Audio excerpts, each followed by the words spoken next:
So That was gonna be like the description that I come up with next of just like it feels like a webcam or a laptop microphone and not like a real one. Oh boy, fun times. I Yeah. have a fun little bit of trivia. This is really funny. But I want to wait for Ashley to get in here Mm, because it involves her somewhat. okay. Amazing. Well, I have a fun announcement too, but I want to, and Alan knows what it is, Oh but yeah, I want yeah, yeah, everybody yeah, to be here for it. So yeah, absolutely. So we got to give it some time. She's Uh, probably just gathering her snacks. yeah. hey, And ain't then nothing wrong with snacks. I actually already finished my lunch. I'm out of McNuggets already. Oh That's my. actually tragic. What am I gonna snack on during the session? I can't gain more weight, right? So I gotta like. have you tried the spicy McNuggets? Do you guys have spicy They're not McNuggets? they're not at my McDonald's, unfortunately, but I have Oh, tried spicy McNuggets. Oh In my god. fact, I'm actually embarrassed to bring this up. Hold on. Hold on. What's a little McDonald's story between friends? I mean, Okay, so I okay. Are you just cracking up too much to tell a story to us? yeah, okay, hold on, because this this is actually a little bit wild. All right, so this is a real thing I did because off of like a stupid offhand comment that one of my friends made. Here, I'm going to share my screen just so that way you can see. All right. All right. So when spicy McNuggets came to my around my McDonald's the first time, I went to go get them, and my friend was like, "Hey, write a food review for me." So I oh I wrote no. like a full like study of just like all different variables. I have here. Note: I asked for one of each type of sauce. Unacceptable outcome, but the experiment must continue. Because Somehow we carry on. I Yeah. was very dead set on carrying this bit as far as possible. Near the bottom, I made a tier list of my favorites. Okay. With buffalo, is that number one? I'm a big fan of buffalo. Yeah, yeah. Yeah, Hold on yeah, here. yeah. I'll zoom in somewhat. Thank you. I'm so blind. Okay. I Yeah, mean, honestly, I'm a yeah, big fan of the buffalo sauce. same. I like the vinegar of it. I've found something out about myself is that there's no vinegar out there that is not for me. I love all of it. It's True. interesting that regular nugs with honey mustard and spicy nugs with no sauce are at the same level. And also regular nugs with no sauce and spicy nugs with honey mustard is also at the same level. Okay, yeah, because you know what? In my opinion, I just don't think spicy nuggets with honey mustard is good. I did not like it. Mm. I just genuinely did not enjoy it. I tried it, Not for and you. yeah, I just didn't like it. It just wasn't for me. I tried it and I said this was bad. I don't want to try it But again. you've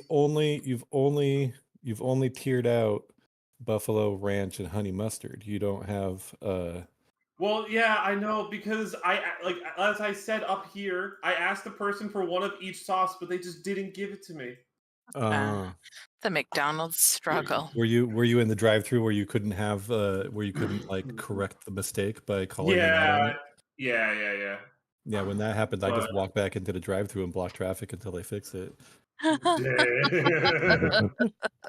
They're like, "We can't have you in um, the drive-through," and I'm like, "I can't have you not give me what I paid for." I So, need to have sauce. Get your shit Dave. together. Dave is like not a sauce on. He's not a sauce guy. I would say that's pretty across the board for you. Yeah. But we always get them when we're road tripping, like back from the city where his family lives. We always get nuggets for the road, and he doesn't get sauce, and I like barbecue sauce on mine, and without fail, there's like a handful of sweet and sour sauce in the bag, and I'm like, nobody asked for this. Literally, none of us want this dang it. sauce. It What makes me so mad. I need to go to your McDonald's because I always ask for extra sweet and sour sauce, and they want to charge me Oh 15 God. cents per bucket. Oh The- my God. And like it's so like Stop it's asking for the bucket fill, Jesus. and like that's it. If that's your sauce, that's cool. But like neither one of us like it. And then we're I like, got this this big is all gulp there cup. I need you to is. fill it up with sweet and sour sauce for me. Oh, Exactly. I was like, You said free no. refills. You didn't say what. Oh. Oh man, you know what's one of my favorite memories from high school? Sorry, somewhat off topic, but not really. How many of you have been to Five Guys before? Yeah, Five Guys is great. We don't have Okay. Five Guys. Sorry. That's a shame because they do this weird thing with Five their Guys is the fries. ones that has the peanuts all over the place. You could just grab handfuls of peanuts and eat Yeah. them and throw the shells on the floor. Yeah. Oh god, don't actually throw the shells on the floor. All right, like please don't be one of those people. As someone who's worked in service, please do not throw Oh. peanut shells onto the ground. I beg you. No, I don't do that. But But yeah, so because they have this weird thing that Five Guys does with their fries, where it does not matter what. What's up with my voice today? What the? it's kind of rough. Okay. Touche, Isaac. Touche. So, what happened was, what happens is that you ask for fries. It doesn't matter what size you ask for. They'll give you a cup, and then they just take a scoop of the fries and just dump it in the bag, just with everything else.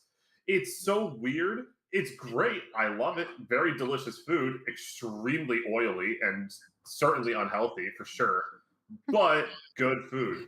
So Once you elevate that grease to oil, Jesus, man. Makes it sound all fancy. It was oily. No, that's grease, my friend. That's below. Okay, all right, fair. Okay, fine. It was grease. Okay, Liquid fine. Crisco. Okay, fine. It was grease. But yeah, so one day, just as like a joke, one of my friends said, "Alan, I dare you to just walk into Five Guys and just ask for a bag of fries. Don't say you want a large fry. Just say you want a bag of fries." And I was wondering, I don't know how well this is going to go, but Just I'm a man of for you. I'm a man of zero shame, right? So I walk in and I said, "Hey man, can I get a bag of fries?" And he goes, "Oh yeah, sure. Do you want like a small, regular, large?" No. I want like a bag of fries. And he just looks at me. He's just, "Well, the fries are going to go in the bag, yeah, but I need to know what size." And I go, "I'm sorry, sir. I don't think you understand. Bag, right? Fry.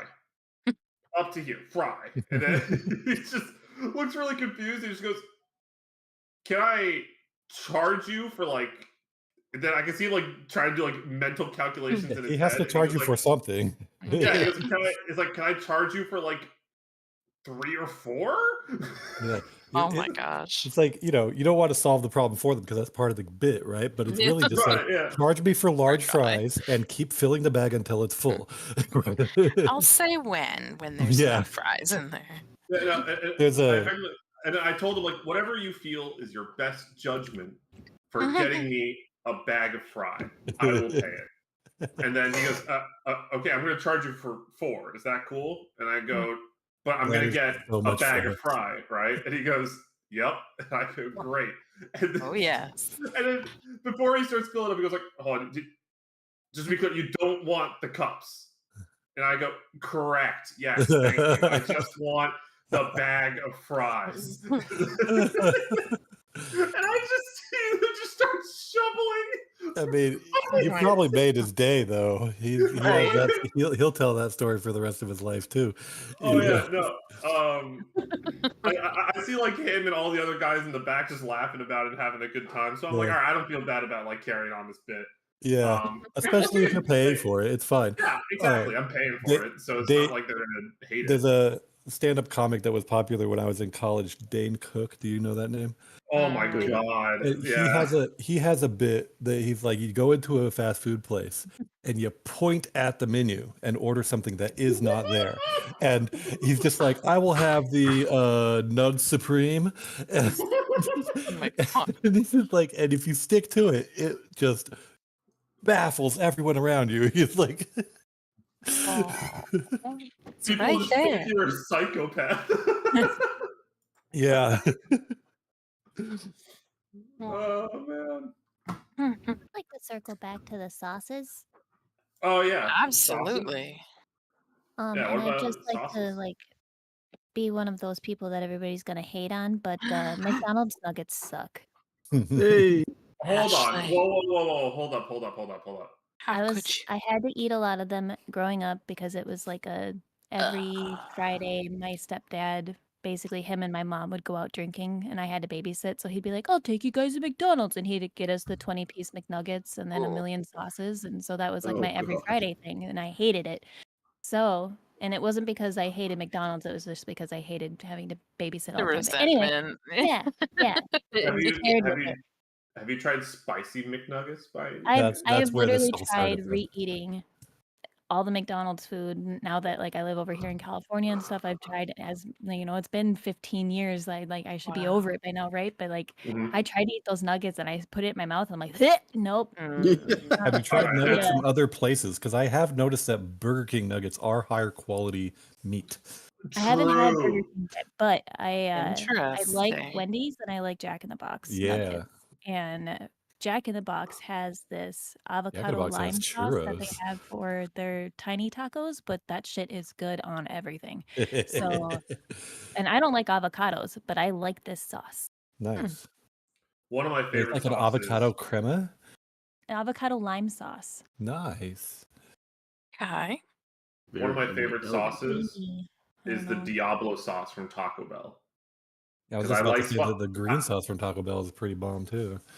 Yeah, I'm a big fan of spicy food. So I remember the first time I tried the Diablo sauce, I was like, ooh, oh. I don't think I've ever had that. That's my favorite sauce from like a fast food joint. My favorite sauce is a hot sauce that's made by some nerds in Connecticut. It's called Tears of the Sun.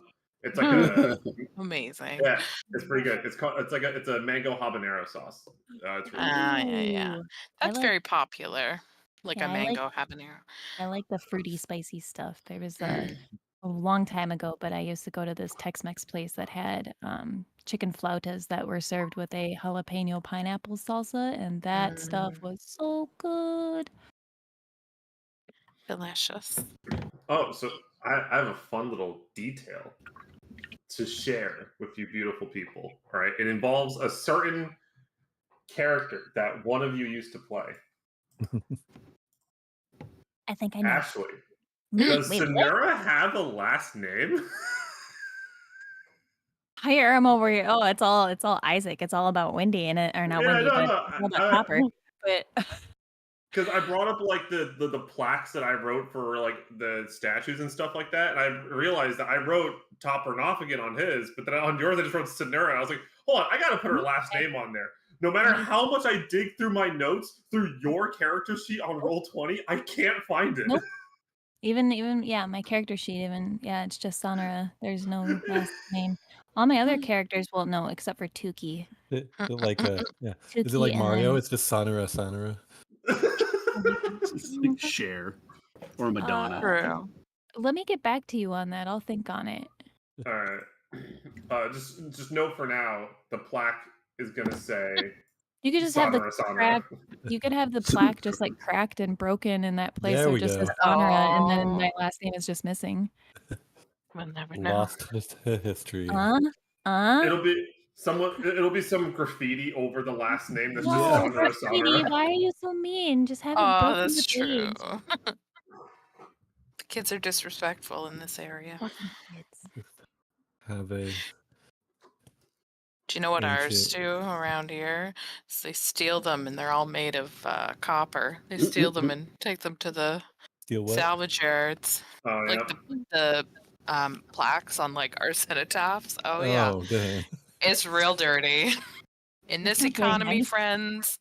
Yeah, That's rude. it's bad. That's a whole bunch of pennies. Yeah. And ironically, we don't have pennies anymore, so Yeah, you got Canada does it Oh, that right. is true. We have e-biker gangs We around have here. way too many Well, gangs. E-biker I gangs. was just about to ask, what's an e-biker gang? So you know what an Amazing. e-bike is, right? Well, I know. Okay, I know what an e-bike is, right? But Okay. what's an e-biker What a gang? You biker gang is, understand. right? Come That on, it sounds can't be like that that is the simple. that is the It most can't be that California thing I have simple. ever heard. Yeah, I will Really? see groups of Think of the kids demographic just that uses the bikes. yeah, I will see a group of Oh kids my just riding around on e-bikes, like some of them like popping wheelies and shit. I'm like, oh my god. God. We'll be going They're down the all just middle of like the driving street. around the Too. road too. I mean, it's okay for them to do it, but there's a lot of them. Well, they have bike lanes, and they're technically allowed And to use the like sidewalk. the more richer neighborhoods you go to, the more of them there are. Yeah, Oh my I have God. to go. I work right next to one of the high schools, and when I used to scooter to and or to back home after work, I could like blend in with the high schoolers because I had like a backpack and a helmet in my scooter, and I was just like, "Ding, ding. Hello, fellow students." Exactly. Did you just post it? Oh no, different. Okay, so Sorry. I know exactly no, what no, you're I talking thought for about. sure you were posting my name. Oh my god. But yeah, like Oh my when I God. first started scootering, it was a lot of just regular bikes and kids walking and a couple of scooters and maybe like one or two e-bikes. But now it's like all e-bikes. Like all of them are on these bikes and are going so fast. And I'm just like, oh my God, am I old? Like they feel like they're going too fast. Oh, Put your Well, they helmet do go up to on. like though I've got an e-bike and it goes 32 kilometers an hour, which I'm not sure which is miles. That's pretty Is it fast for a bike. double Though. or That is For a it bike, is, it yeah, is. I know Yeah. how to convert that But I to think it's freedom only units. Don't Freedom understand. unit. you know what's so to my Californian friends, I have a funny story. All right. Uh-huh. I was talking to a different one of my Californian friends. If there's one thing I Oh wait, love, I'm sorry. and if there's one thing I love to rip on, it's the West Coast. At least, especially the Bay Area. I love ripping on them because all the stories I hear are like all bad. So like, I like to, yeah. So I like to make jokes about just like, man, you guys have shit air quality, terrible droughts, Wildfires. like wildfires. We had a Yeah, hurricane yeah, recently. earthquakes, terrible homelessness problem. Like, yeah. why are you here? And then they look at me dead in the eyes, into my soul, and say, but at least we don't have blizzards. And I'm like, Aw. what? So what? What? Like, I Alan, will moving take. to California, like Well, I think from Wisconsin, one of the biggest pulls was the fact that I came out here in like March and there was like 4 feet of snow back home. And then I came out here and Oh. it was 75 sunny and everybody's walking around in shorts and tank tops. Hell yeah, I'm getting away from those stupid blizzards. Okay, hold on. I think everybody who And if I lives want to go to a anywhere, blizzard, I can travel an hour to Big Bear. everybody who lives anywhere is perfectly happy with all the problems of the place they're living in, and it assumes all the problems elsewhere are bigger than they are. So it's like blizzards other places, I they mean, all suck right, you when know you don't what? live there. Sure, I suppose maybe the wildfires and air quality is not that bad. I will happily take. Sometimes I have to shovel some snow and dress up a little warmer. I'll take it. Hey, I'll take it. you still get the smoke from those Canadian wildfires. So Yeah, I know, Laura and David. Listen, we did our What happened? best. We did our best. And you want to know what was exceptionally ironic is the area like around us. Like there were a few in New Brunswick, like our province, but the province beside us, Nova Scotia, had like really, really, really bad ones. And like literally a month after they were done their wildfires, they had like this massive flood. I was like, yeah, that tracks. Like you can't put fires out 1 minute and the next minute you're under 3 meters of water. Okay. They use too much water to stop the fires. Right? It was just so like Inappropriate, I'm sorry. bizarre. We didn't start the fire. Oh dear. All right. Another bit of a paperwork and bookkeeping. Isaac, I'll let you talk for a little bit because Okay, you had so- an interesting idea. I did have an interesting idea. So I was just thinking a lot about Wendy's character development and how in the next in a very soon future session, maybe today, I will have the opportunity to change over to Kaoche from Searwyn and get my full range of cleric powers back. But then I was thinking, this is a really big deal for Wendy. And he's now disconnected from everything from his past life. He only has this found family that he has here, and nothing familiar is left to him. And so it's a big character change. And I thought an alignment change should go along with this. Changing to chaotic neutral would go along with Keorcha and the fire deity and all that. But I don't want to remake Topper. So, so what other alignments would also be an appropriate turn in this time of struggle for Wendy? And I thought, I'm currently lawful neutral. What about lawful evil? And I wouldn't accept Keorcha. Oh, I would lost find you, buddy. something else. Maybe even switching to a different class. Like, but you know, or what were you going to say, Alan? Warlock. Your mic cut off just Join super us. briefly. But Yeah. you're good. Oh, okay. Yeah. Yeah, Warlock would be kind of wild too, but I Oh mean my that's a God. decision to be made when we have the opportunity to level up. But Right. I floated this to Alan about the direction I'm thinking of taking Wendy's personality, and he said obviously the rest of the party needs to be on board with evil players, but so that's why I'm pitching it in this way. If you're not, I think I'm still gonna start down that path, and I'd like your characters to talk about it in game, you know. But I'd also like to know what your thoughts are on this direction. Well, my general Yeah, thought on that is just it's the golden rule. As long as it doesn't ruin anybody's fun, I don't care. Yeah, Mm. Like, yeah. you know, and- if it intersects with anybody's fun, like, you know, if somebody's the thief and all of a sudden somebody multicasts the thief and then takes all the wind out of their sail, then Yeah. that kind of sucks. Or it's like, oh yeah, I killed that kid because my character would do so. Meanwhile, everybody's horrified. It's like that ruins. Well, that doesn't ruin the fun. That just ruins everything. But anyway, you yeah, know, it what just I mean. sort of ruins the experience. Yeah, I get it. Yeah. You know, so and I was thinking, I was like, you know, evil Well, so people more are. specifically, I just so I can kind of chime in on this real quick. One of the things I was talking to Isaac about was that there is even a possibility that this group might even be able to go lawful evil still, like the group as a whole. And even if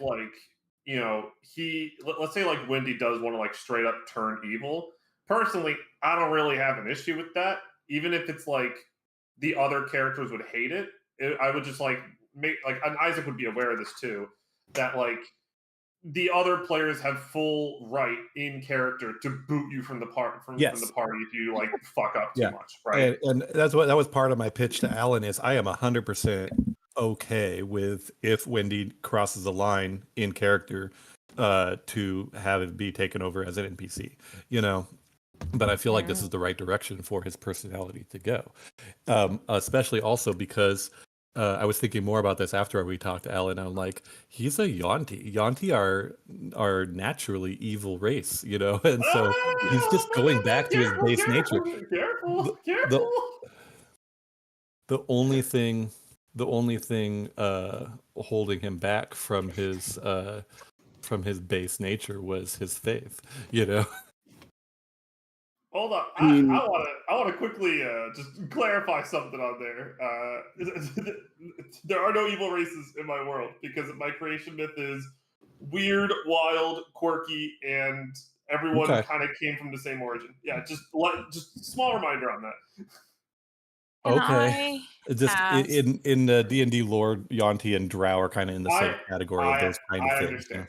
you know? And I understand that I, on some level, probably reinforced that a little bit with the first campaign we did in the Underdark, because the Drow down there got all super, like, tyrannical and shit. But, I mean, obviously your character, you wouldn't know this because during the last campaign you guys were underground, but there's also a lot of Drow just above ground, and they're totally chill, and because they've never been in the Underdark, right? Yeah. But I And- probably just didn't do a great job at explaining That's that. fine. So yeah, you know, there's a lot of other reasons to do it. I was just sort of lining up all the straws, you know. Okay, sure. And then part of my pitch, I was also saying that, you know, like, evil people aren't necessarily assholes to everyone. I'm still a lawful person. I'm still loyal to my friends and my family, and, you know, loyal and protective to you guys, basically. So it's not like there's as little of a risk of backstabbing as any of the rest of us would already have, you know. So um that's what I was thinking about there. So I do feel like that could be an easy like parallel to make, that you might end up there, you know, given that you are feeling so abandoned, mhm.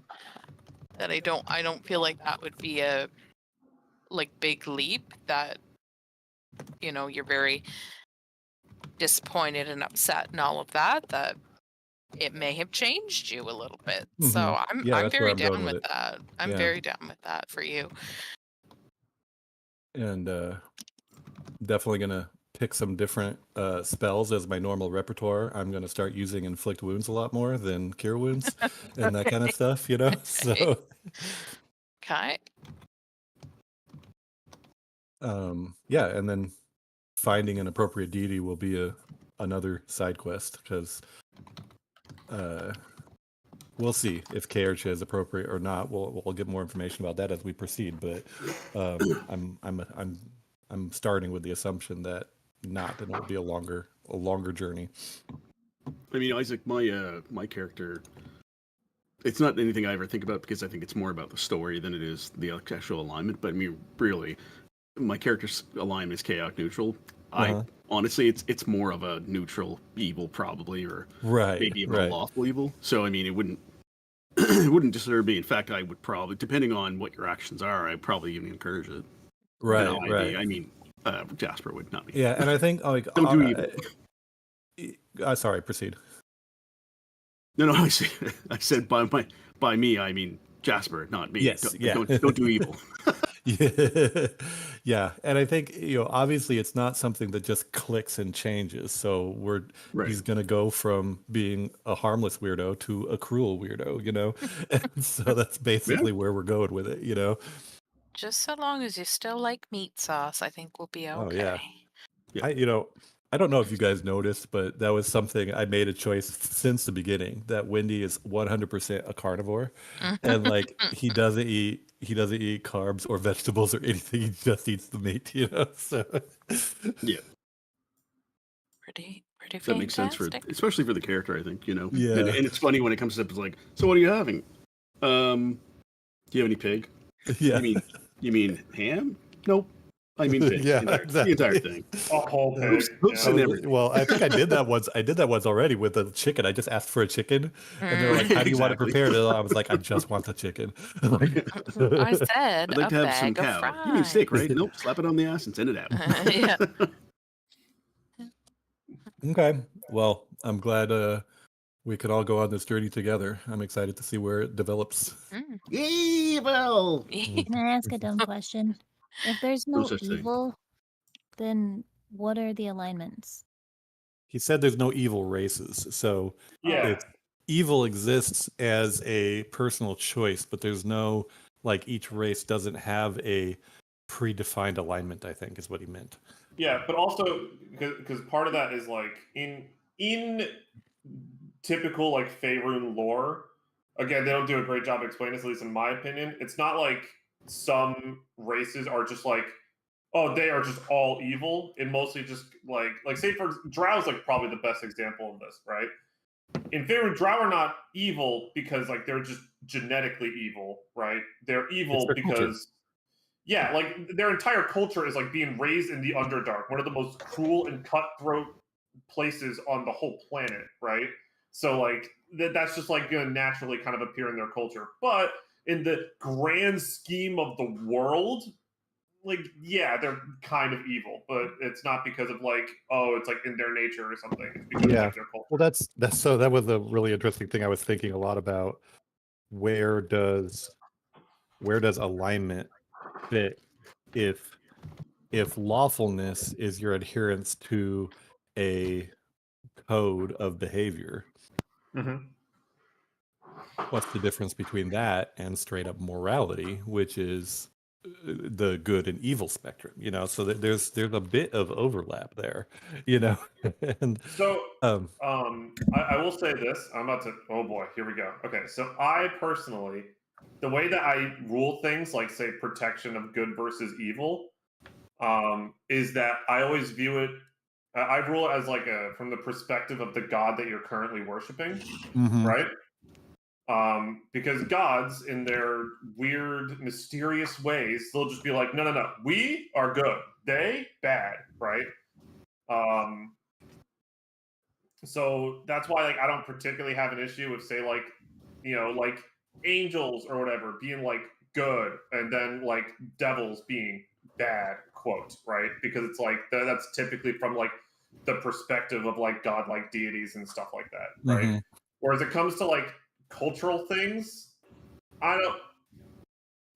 I mean, philosophically, personally, I don't really think that's much of a thing, right? So that's why, for the most part, I've never, at least I try really hard to not just give you a bunch of enemies and say like, oh, look at these other sentient people. They are these type of people, so you can just kill them all. Typically, it's you've seen these people do something bad, or you have reasonable suspicion to Mhm. say that they are bad people. Yeah. Or I make them aggress on you, and you're just acting in self-defense. And then when we kill them, then we lose our cleric powers. So Hey, to be fair, he didn't aggress on you. He tripped one person and you killed him. I think you escalated a little bit. We would do no such thing. Doesn't sound like this at all. I Literally didn't what know you my own did strength. would be like if someone like walks up to you in a bar and just shoves you like, hey man, watch where you're going, and you just pull out a gun and shoot him. Like, is that self-defense? Yeah, but no, I guess. it would be like if I did that, and then after I said, well, last week I had BBs, and somehow now I have hollow points because I just leveled up.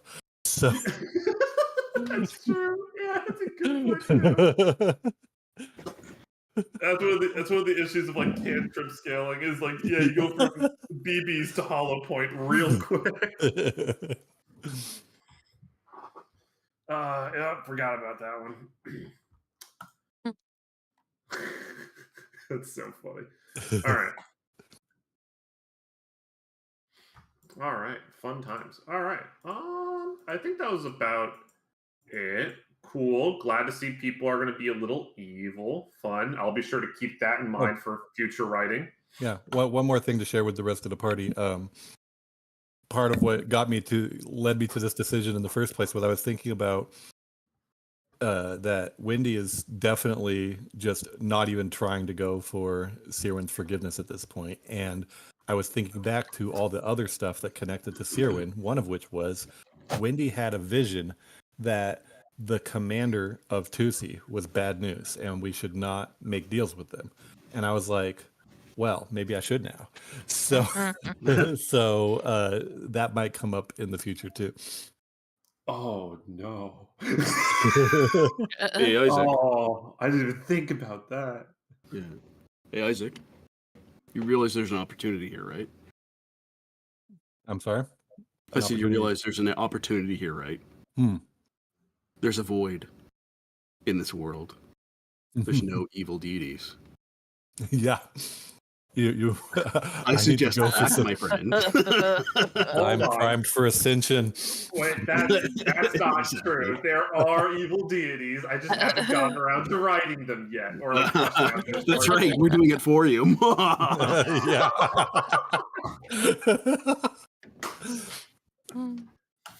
Okay. All right. Well, Noted. Cool. So tell me Bane wasn't one of the most popular evil deities in like Forgotten Realms based on his background. Yeah.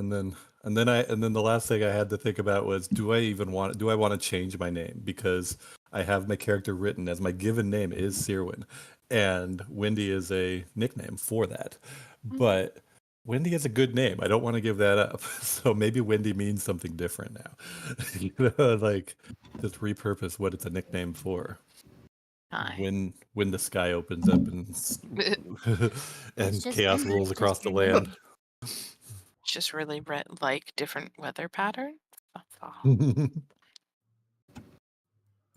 It was a I windy will- day when you were born. Yes.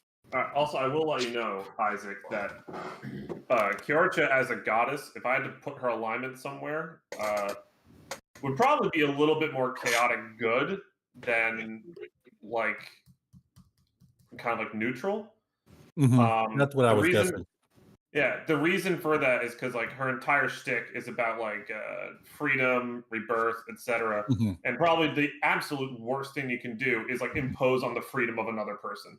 Right. Right. Which is sort of a core aspect of an evil personality. So Right. Yeah. okay. Yeah, that's what I you know. based on the character profile and what I learned in the past campaign, Kiarcha felt like a chaotic good character. So Yeah. so that's why I'm thinking it's not appropriate, because that's almost exactly the opposite of my new alignment now, you know. Right. Yeah. Exactly. And the reason I say that she's like chaotic is that like their general perspective is that like laws are often made of good intention, but remember a lot of the faith came from like the Vith and Underdark, where Idar literally made laws to enslave people. So like they don't necessarily believe that laws are effective at maintaining people's freedom and stuff like that. So, yeah. Yep. I'll find a more appropriate patron eventually. All right, I'll go digging through my notes and find all my evil deities, and I'll write them up for you. We can have a short conversation if you want to shortcut that. I don't need you to do a whole bunch of homework, you know. Well, I mean, I'm trying to write articles anyway, right? So it's okay. like, yeah, why not? And it's not a huge rush. I think I'll be fine. Yeah. I'm going to look through all the possible domains and let you know which one looks interesting to me. Then you can tell me where that goes, you know. Yeah, sure.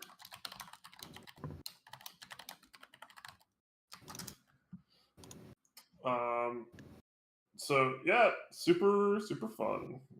And you know what's so funny? So I will also tell you, there is one lawful evil deity that I have in mind for you already that you might like. Because you said possibly aligning your interests with Ba, which is so interesting that you said that, because one of the lawful evil gods is a god of conquest who was the first commander of the Bossian Empire. Oh, nice. So that is an option. I don't have an article written for him yet, but like that is technically an option for him. I forget which domains I gave him. I know, what was it? It was war. I'll tell you later. Yeah. I have it. It's in my notes somewhere.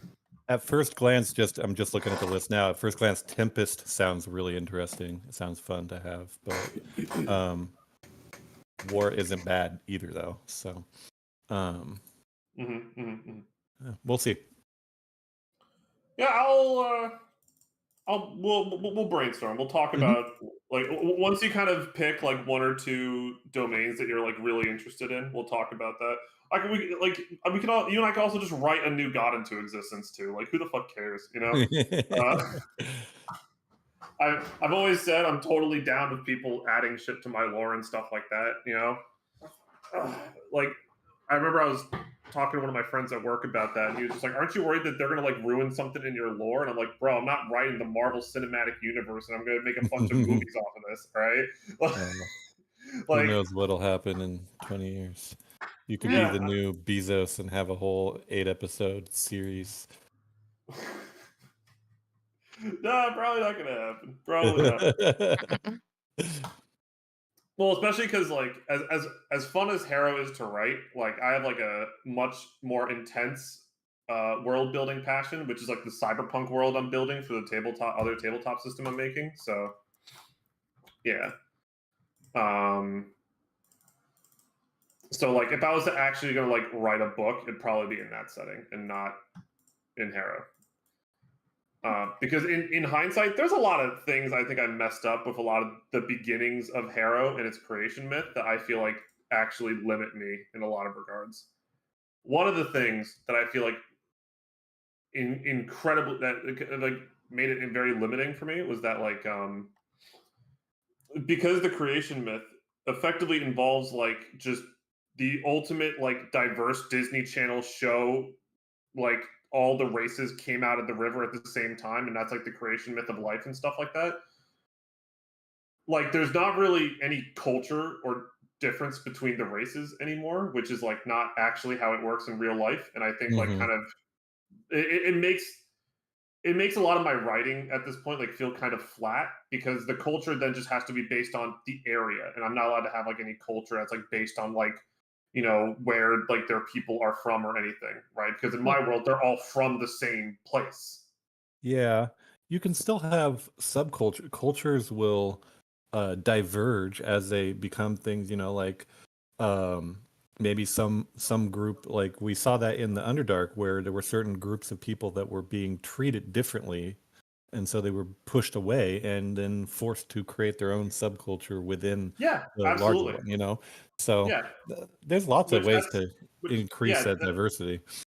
yeah, which that's like what I tried to do, and like my justification for the Myth and Underdark for like why the Drow were evil was mostly because of like a racial superiority thing was the thing that drove them to do that, right? Because they were just like, oh, we literally have superior vision, superior biology for down here. Like we were built for this world, blah blah blah. So that was like the reason they kind of splintered off and did that.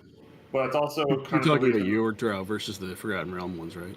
Yes, exactly. Okay, Yeah. I was gonna say because there's a whole different reason other than that. I know about Loth and everything and etc. But at least in like Well, my it Drow, wasn't Loth. It was the actual regular elves that drove them away, right? was it? I actually have no idea. I'm pretty sure that they were like influenced by. That's why they hate the surface dwellers. I think. Anyway, not your Okay. world. So that's the important Yeah, part. that's fair. But there are still, say, for example, like clans of giants on Harrow, right? Because it's like it's hard for giants to intermingle with other people when it's like, oh, houses are made for tiny people or something, right? That's why, like, when Isaac was like, oh, hey, can I make like a village of gnomes or whatever? And I said, yeah, sure. That actually totally makes sense that they would have a bunch of stuff that is made for gnomes, houses for gnomes, Mhm. etc. So yeah, that makes total perfect sense as to why like they would kind of splinter off a little bit. Bindle branch. Bindle Branch. I love me some Bindle Branch, but now Cornflower Blue is like hanging out in the city. Isn't that fun? That's a good time. Yeah. I wonder what happened to Bob. Who knows? Anyway. Lady Coldwater, Queen of Babytown. All right. All right. So we're still gonna do a little bit of theater of the mind because I just don't have a map for the city. That reminds me, I forgot to do this. I told myself I was going to do this for fun theater of the mind stuff because I joined a different campaign where, you know what? Create new page.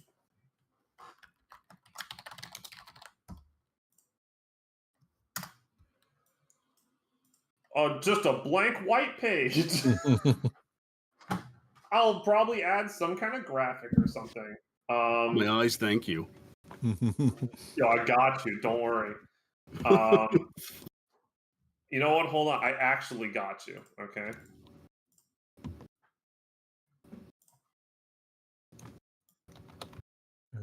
I got an image for you.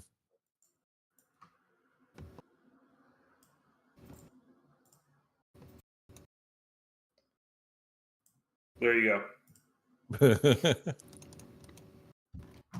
Yeah. So Much better. the thing that I found fun, I joined. Yeah. So I joined another campaign. They did something super funny where, like, they just had a landing page where all the theater of the mind stuff would take place, and the GM effectively said, I will never delete anything from this page ever. So if you do some random doodles or scribbles or whatever, it's just going to stay there forever. Oh, this is perfect. Wait, this is perfect. I forgot about this. Oh shit, that's really good. Hold on, I'm on it. I'm on it.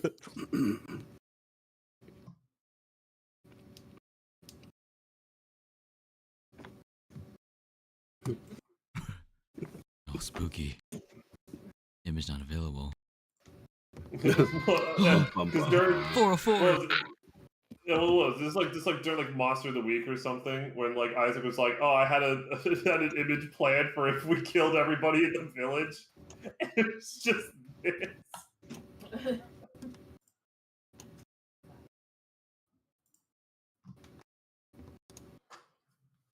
All right, so we'll hang out here for Theater of the Month. For the village. Oh fuck, I love this. All right. So, oh, sorry, another thing. Wow, I keep getting distracted by stuff. Something I'm going to start doing, because I think this is super fun, because as I keep saying, I'm totally cool with other people building the lore of the world and stuff like that and kind of expanding on it. I'm going to start just offering inspiration to people if they just describe stuff in my world in the future. So say if you go to a tavern, like I don't have a tavern written for this city yet. So if you guys decide to go stay at one, I might just call on one of you at random or just like offer an inspiration to whoever wants to describe the tavern and give it a name. That's nice. There's other game systems that have that built in where they're like, the player says, I go to the tavern, and then the game master says, that's great, describe it. You know? So it's like Right, you yeah, take yeah. responsibility for the locations that you're claiming to take action in, you know? Yeah, because I figured I don't give out enough inspiration. I just don't. But I think giving out inspiration is really cool. So I was like, you know, I better be kind of sick if it's just like, hey, you know, Kevin, describe this tavern that you're about to walk into, you know? And then if he decides to go off the rails and say, this is called the Pee Pee Poo Poo Tavern, where they just, I don't know, rub shit on the walls or something. I'm like, well, great. Alan, you can't just use that made name. Why? That's the tavern in my game. Shut up. No, I'm kidding. Please don't get your world mixed up with my world. I won't have it.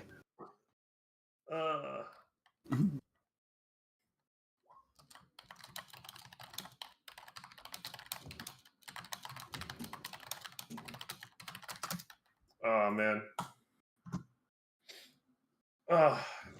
That's so funny.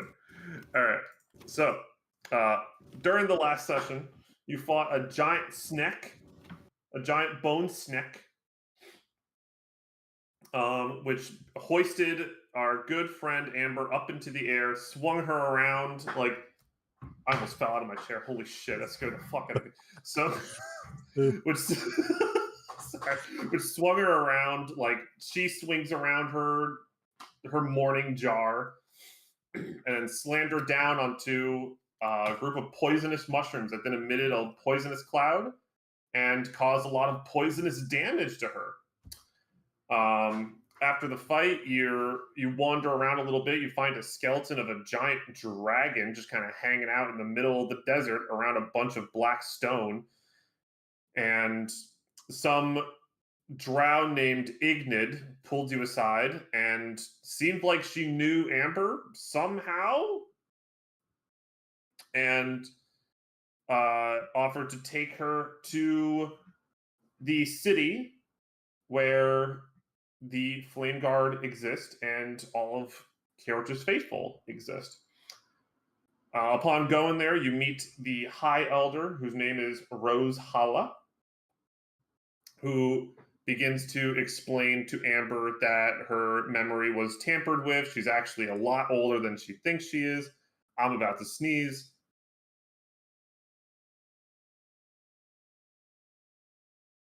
Never mind.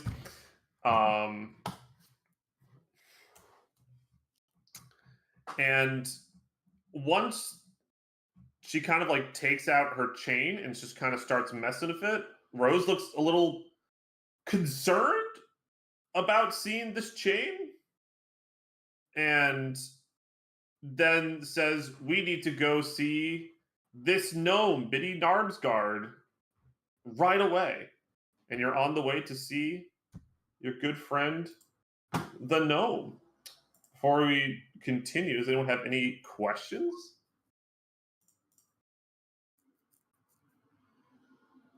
Follow me, what? 9. No questions.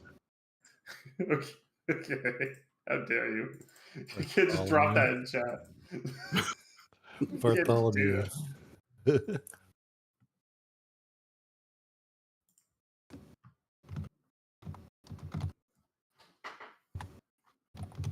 All right. So in that case,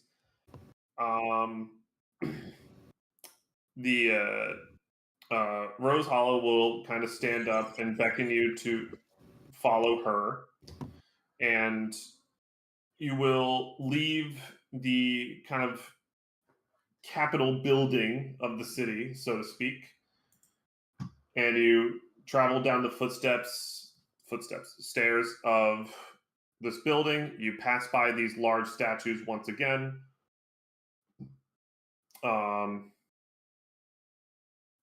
And as you pass by, at least the statue of the Tabaxi person with a crossbow, you catch a brief glimpse of the plaque because you try to figure out, oh, what's her name? Sonura, and then there's some graffiti over the last name that just says Sonura again.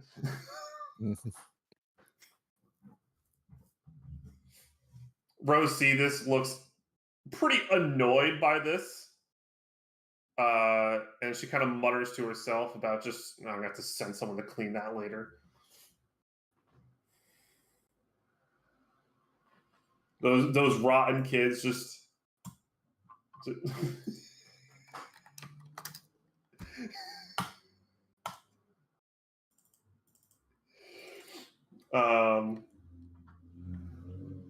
Sorry, I keep getting distracted. Oh my gosh.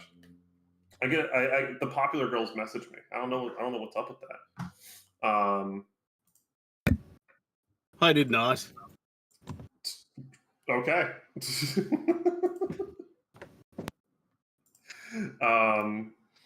And you're kind of walking down the street a little bit, and it's just right down the road, the infirmary. Well, actually, in fact, when you arrive at the infirmary, I'm gonna call on someone. This is gonna be like school. I hope you guys are ready for this. Who doesn't have inspiration? Let's take a look. David, can you describe for an inspiration the infirmary? No. Just kidding. All right, you know what? Next up, Ashley, do you want to describe the infirmary for an inspiration? Well, I tried. All right, should I describe it or no? Yeah, You can lost go your for it. Yeah, chances. sure. You lost your chance. Oh, That's all right. More will come. More will come. all right.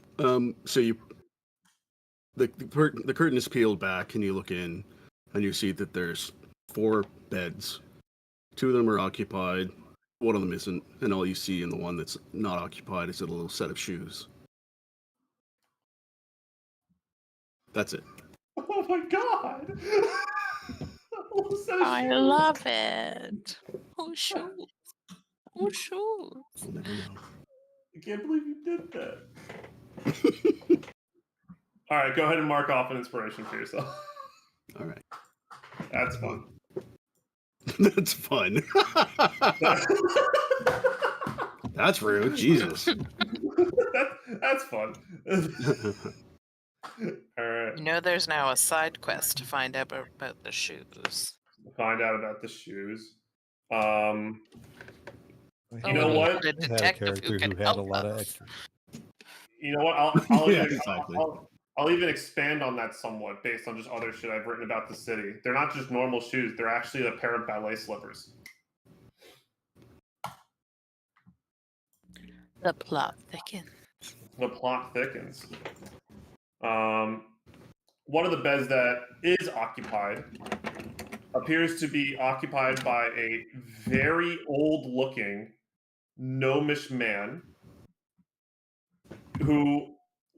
quite frankly, when you look at him, it looks like he should have died years ago. He is a very wrinkly, frail old man, and he's just sleeping. He's sleeping. Is he sleeping though? We'll never know. Oh, he's sleeping. He's sleeping. Keep telling yourself that. Oh, okay, sure. I will tell myself that, okay? I will.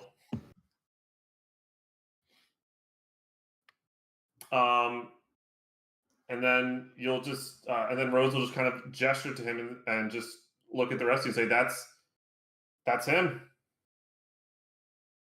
That's the man you saw, I assume, which, Amber, that is the man that you saw.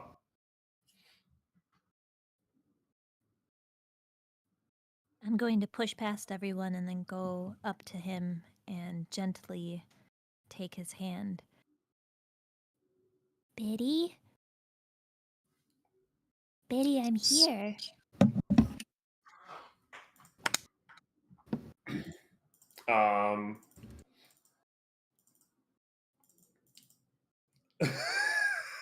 Well, I'm trying really hard to figure out if I want to go through this type of role play. All right.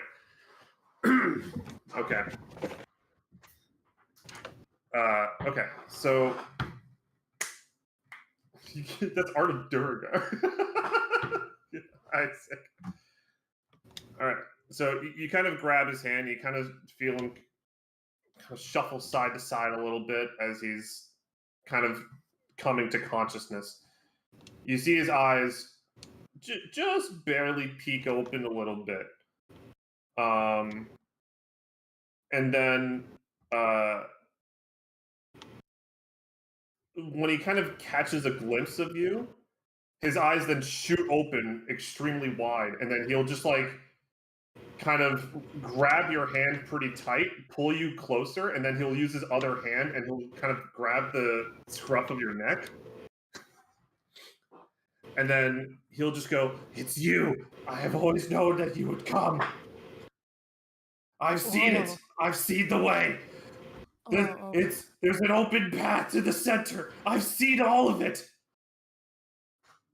I can open the door, but you have to go through." Okay. And when he starts doing this, like you try to pull away a little bit. Just, okay, old man. Rose looks concerned because it doesn't. She looks shocked that he's even kind of reacting like this. And she kind of comes over and helps kind of uncurl his fingers from around your shirt and just kind of lay him back down as she tries to comfort him somewhat. And he just kind of really quickly just drifts back off to sleep. Like he just like that one burst of energy he had just tuckered him out, and he just kind of goes back to sleep really quickly.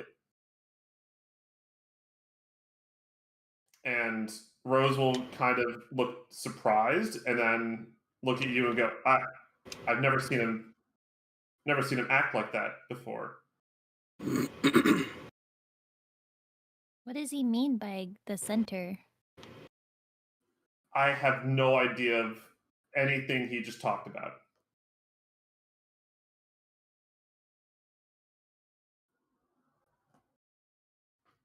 Talking about a center, a pathway, or I've never heard him say any of that.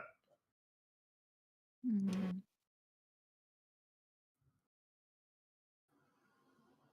And she's just going to look kind of stunned and confused for a little bit because she was hoping that what he would say would be a little bit more constructive and perhaps a little bit more helpful. But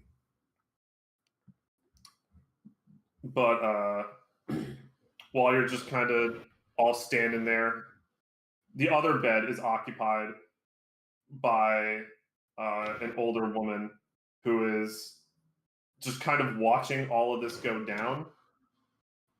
And she'll just kind of pipe up and just kind of go, "Can one of you massage my feet? I haven't been able to walk in ages. Hello? Oh." Oh.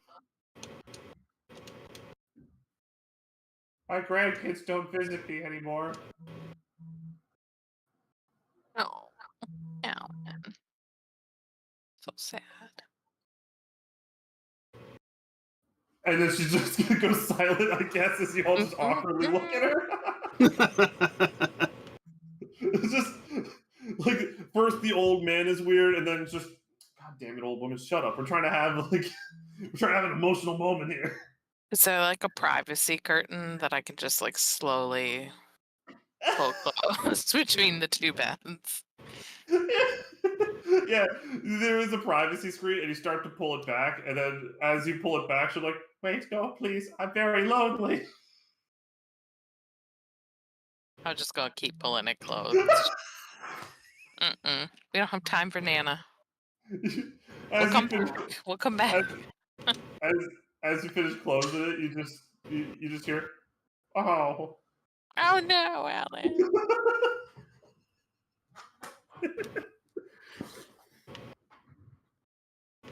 Poor old man. Poor old Nana. And then after you finish pulling the privacy screen back, Rose will kind of turn back to. We'll kind of turn back to you and kind of go back to Amber, I should say. Sorry, and say one thing I was hoping he would elaborate on was that little chain doodad that you got a hold of. I made Well, that's great that you made it, but it seems like it was made in tangent, like in tandem with a person, possibly. I'm assuming you had help in making that. it was a gift. Right, a gift from I don't know. some weird boy, possibly. Boy? Boy. The boys are weird. Boys are weird. Huh? No offense, Jasper. I'm a lad, not a boy. I just know that I've seen something like that in the past. Well, he's seen something like that in the past. This world has a strange relationship with weird, freaky children. Yeah, I've been getting that vibe. Yeah, and sometimes these weird, freaky children will kind of like bestow gifts to people, things that are called keys. And these are I have one of very. those. I'm sorry, you what? I have a key. Oh yeah. I present my key. You have one too? I mean, I don't know what it goes to. I just bonk people with it.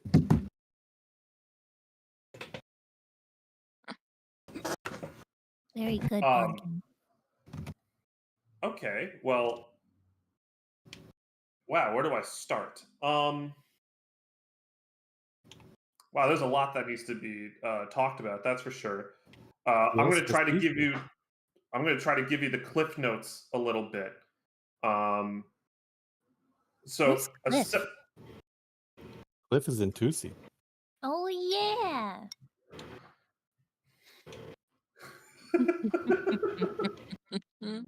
Okay, I'm going to try to give you the short and sweet of it. So, you might have heard about the Watchers, a group of like 9 heroes that push back the shattered sky of calamity, blah, blah, blah, etc., etc. The parts that are not talked about is that the way that they got their powers is from what is called a key. But they didn't each get a key. Each of them got kind of like a small percentage of a key. Does that make sense? It kind of got refracted and separated into 9 different ones of varying colors. That was all one key? They would all combine to form a single key. Yes. Mm. And that was like the power they used to try to push back the calamity. However, it seems like 2 of you now just have a whole one to yourselves. Wait, who else has a key? Gestures to Amber, specifically pointing to the necklace. chain. Interesting.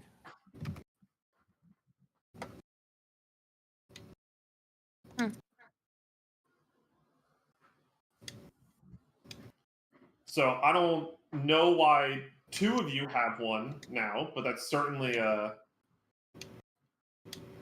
pretty noteworthy, to say the least.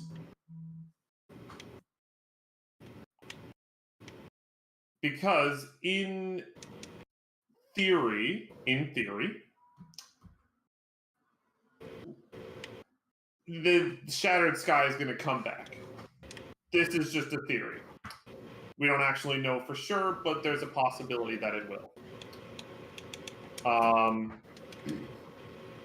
So if you're able to each just have one, as long as you don't die and you actually become strong enough to wield it, if it does come back, that increases our chance of beating it significantly.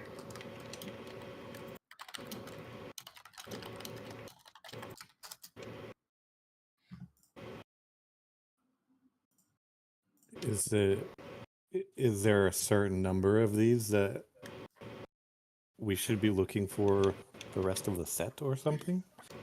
So it's not so much of a set. It's more so imagine it as like a type of blessing that one of these freaky children will kind of bestow upon you. Freaky babies. Yes. We have had plenty of encounters with freaky babies. That's good to know. Yeah. Beginning to think we are freaky baby magnets. Hold on 1 second. Sorry, just brief tangent. Amber, can I get a wisdom saving throw? Fine.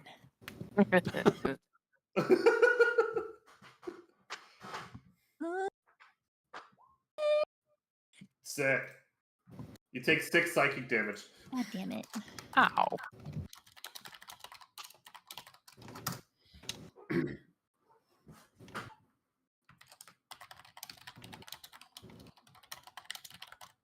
Do we know that happened or what the source was? No, you don't know what the source is, but you do see like Amber kind of like. Well, actually, Ashley, why don't you describe how Amber looks right now as she takes the psychic damage? You guys ever get one of those like splitting headaches that just come out of nowhere? You're just chilling and then all of a sudden you're just like, ow! And it's just like Yep. sparks right through your sinuses, right by the eyeballs. Yeah. She's just gonna be chilling and then all of a sudden just Not even eating ice cream to make it worth it. Oh, I know, right? Rude. Are you okay? Fine. You don't look fine. What's happening? It's just headache. I'll be okay. I'm good. Okay. We are in a like clinic-y hospital thing. If you need help, just No. No, Okay. no, I just need to keep my mouth shut. okay. No doctors. She's gonna like rub her temples. Sick. Rose is actually going to come up to you looking very concerned about your health, and she's going to place her hand on your head, and she's just going to lay on hands you back to full. Oh, sick. Nice. Oh. Thank you. That feels much better. Glad I can help. I used to do that for you all the time back when you were here, so I'm used to it.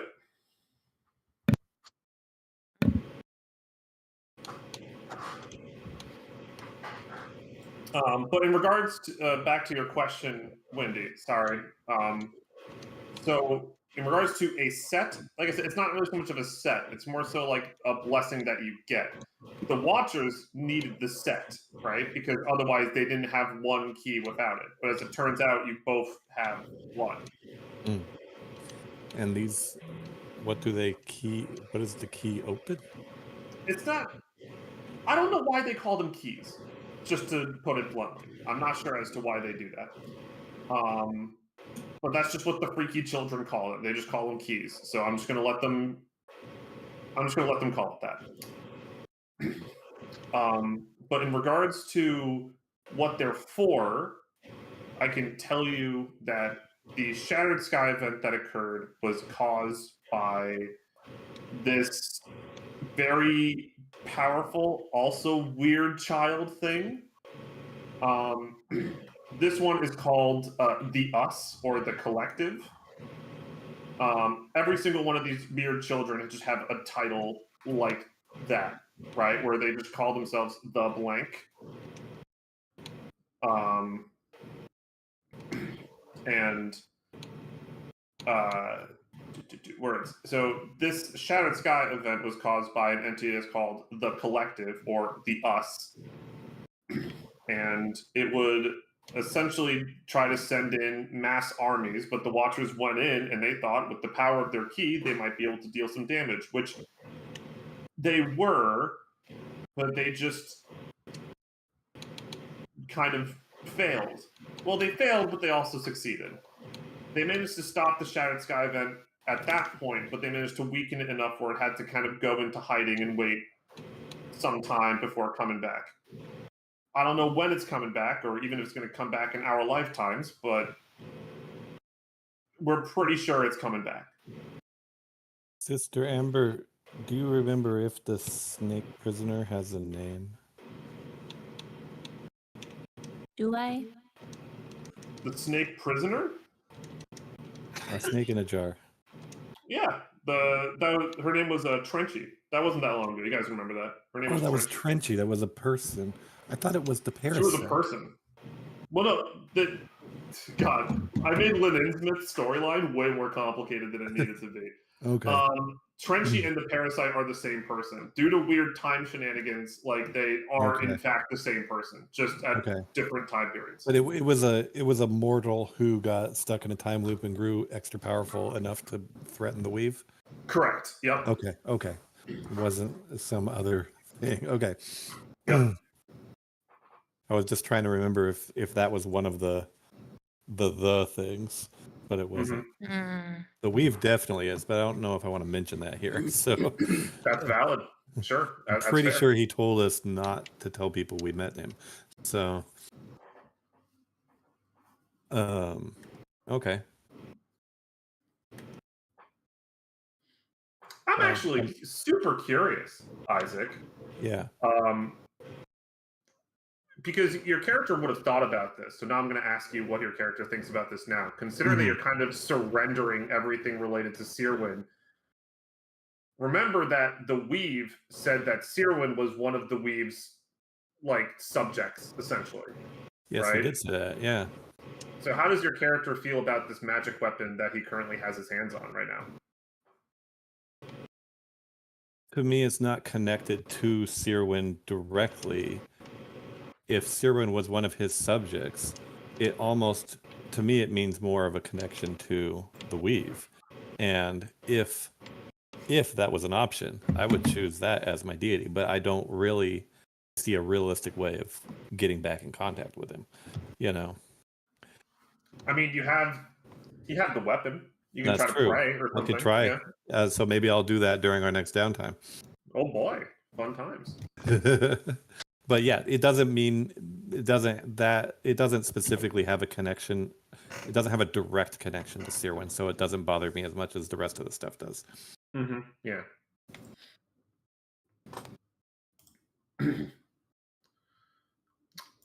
All right.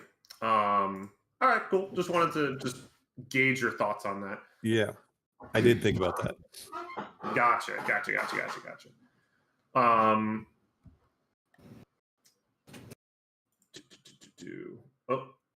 Okay. Popular girls keep sending me messages. Gosh. All All right, so then Rose will continue on in saying that so if you have 2 keys, if this thing comes back, you might be the ones called upon to solve the problem, so to speak.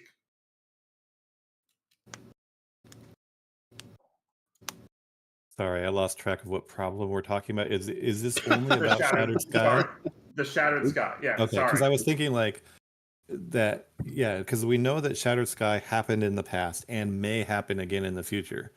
Okay, Right. is that the only problem that these keys are equipped to deal with, or is there possible other like world-ending problems that we would that they would be needed for? Good question. I'm assuming you're asking Rose this. Yes. Okay. So Sorry, she will say that wasn't in character, but yes. Yep. So she will say that it seems like anytime one of these freaky children decide to get involved, they are borderline immune to anything that we are able to do, right?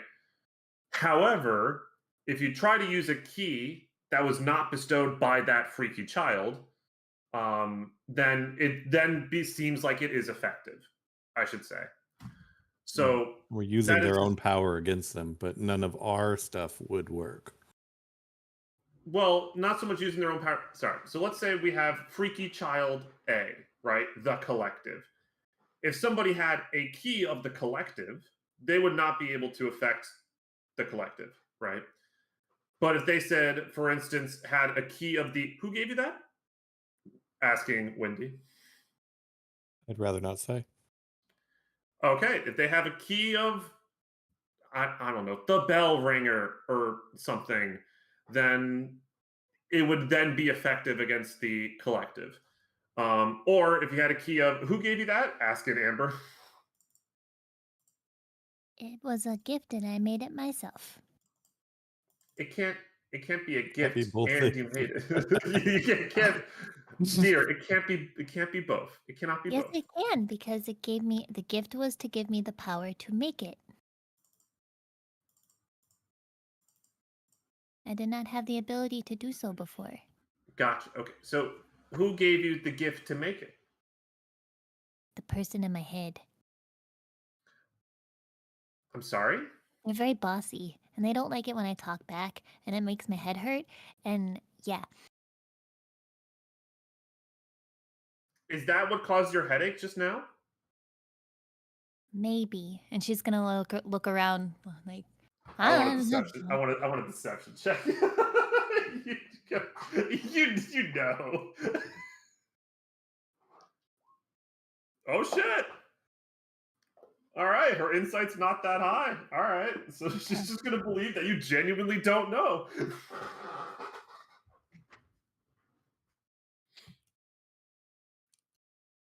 And then she'll just kind of go, okay, interesting. So if that, okay, so if the voice in your head gave you the gift to make that thing, then that might mean one of the freaky children lives inside of your head. Not to freak you out, but No, something get it out. to keep in No, mind. I don't want any children in my head, please. I mean, they don't necessarily operate by the rules of this reality, right? Right, yeah.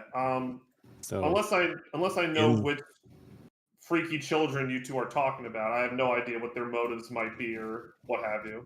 motives are different than what their limitations are. That's what I'm just saying. Is sorry, and their from our limitations. experience, it seems like reality is malleable for them, and therefore inside Sister Amber's head doesn't necessarily mean literally inside her head. It could be some conduit to another space. That is also true, yeah. But I mean, But then, Sister Amber, you would still have a conduit in your head, which doesn't sound any better. A what in my head? A I don't want anything in my head, just my brain. No, I know, I agree. And thoughts of pastries like donuts. I like donuts.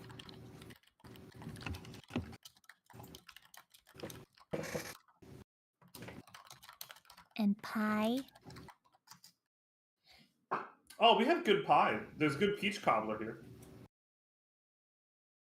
I love peaches.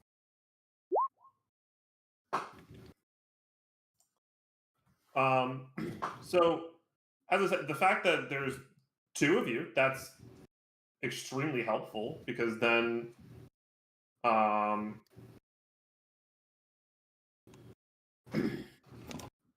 That means unless those two are working together, we Yep. have something to work against any of the mysterious babies.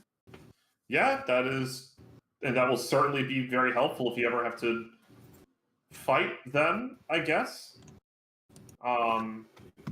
Which, like I said, we don't actually know if this collective thing is ever actually going to come back, right? It's up in the air at this point. I look up. No, we're inside, dear. Okay. It's a metaphor. Well, I mean, we were just talking about the sky breaking. That is fair. Okay, all right. I'll accept that one. You hear Nana from behind the curtain go, "I was alive during the Shattered Sky event. I have some interesting stories if people ever want to talk to me." Amber's gonna poke her head around the curtain. Do you know the cat lady? Ah, the cat lady Sonora. Yeah, I know her. Yes. You know her? I knew her. Sorry, my brain's not as sharp as it used to be. But like you met her. Yes, I met her. Yes. No, It was a you- long time ago. Amber's gonna poke her head back and like move the curtain back and just be like, "You guys, she met the Callie. That's so cool." And then just continue like blabbing to herself while she sits back down, ignoring the lady. Wait, I can tell you the story if you. Okay, goodbye. I'm so lonely. Okay, back to the real conversation at hand. Is it known what happened to the key that the Watchers had? Yes and no. So essentially, them as a collective kind of formed their own key, I should say. So my good friend here, Topper, gesturing to the old gnomish man on the bed. That's his actual name, but at least that's what I think his actual name is. He's used like 4 names in the time I've known him, so I'm pretty confident his name's Topper. I'm pretty sure, so I'm going to go with that. He has 1/9 of the key, right? A small percentage of it. There is one other man in the world who has the other kind of small fraction of it. But he's gone missing. I don't know where he is. Who was that? Well, so one of them. Okay, so this is where it gets really weird. So as I said, Topper has 1/9 of the key. The other man who's wandering the world and we don't know where he is, he has technically 1/2 of 1/9, so he has kind of 1/18 of one, because he got a gem and then he kind of split it in half and gave it to someone that he was grouped with. And we now know where that person is, at least. She then looks up and stares at Kyle. Or Skippy. Kippy, you've had it this whole time? Skippy has the other half, but I was asking, I said, Skippy who was turned- that? And then you Skippy- point at Skippy. Well, Okay. Yeah, so Skippy turns around. He's like, "Eh? There's no one behind me." And then she'll go, "Yeah." And sorry, just to elaborate, the other person, his name was Nazer Amakir. And after the invasion kind of went wrong, and the rest of them kind of went missing, he just kind of dropped off the face of the earth, and he kind of went off the grid for a little bit. So I'm not quite sure where he could be. I'm sorry if that's not particularly helpful, but he had 1/9 of the key, and he kind of broke it in half and gave it to who you know as Skippy, who lost his memories, but he used to travel with the other group. I've met him a few times when I was younger, and sad to see that he doesn't have all those memories. Skippy doesn't look that old. Yeah, I'm not old at all. Actually, I don't know how old I am. I don't remember my birthday. Um, Skippy, do And you want then- today to be your birthday? I'd rather know what my actual birthday is. So Time anyway, to I battle have that brain of yours. so I'm sorry, I have a what? And then she'll go, yeah. So just so you know, if you ever felt a weird kind of splitting headache out of nowhere, there's actually a really tiny triangular gemstone lodged behind your eye. Ooh, ooh. Does Ember have one of those? Is that where her headaches come from? Yeah, No, do I have one? no. That it's not that. Amber's like pulling down her eyelids, being like, I don't know. Wendy, can you see? Can you see? Is there one in there? Look. Yeah. For the other, so for the Watchers, their keys manifested as little gems that would embed themselves into their body, and it would kind of like enhance them physically. The form that the keys take for every weird, freaky child kind of varies and differs in regards to how they appear and how they're used. For some reason, the prism, the freaky child that gave out the weird triangular gems to my friends, um, decided they wanted to be tiny triangular gems that got lodged into their brains.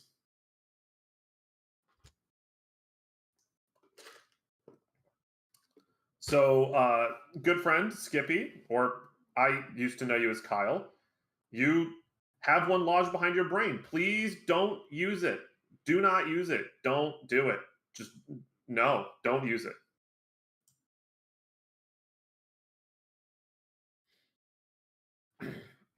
Um, the, yeah, dude. And then Skippy will just go, I don't even know how to do that, but okay. I won't use it.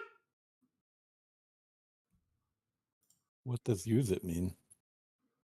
Well, to actually use the power of like the key itself. The general idea is that if you're not chosen to use it, you shouldn't use it. It is very, very bad. In fact, if anything, I remember Kyle got really, really sick and kind of started to lose his own sanity. At least that's the last I heard of him. But he seems fine now. Except for the memory Before or loss. after the tattoos? I'm sorry, the what? Well, maybe he got like an infection. No, so what do you mean tattoos? His tattoos on his back?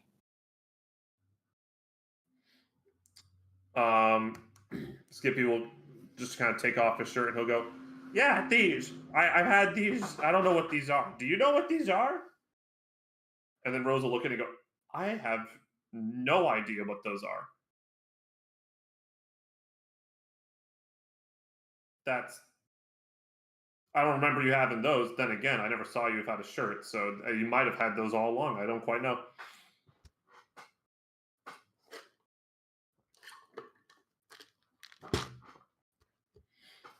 At least I think I've never seen you without a shirt. I feel like if I saw that, that would have stuck out in my brain a lot more than just your face.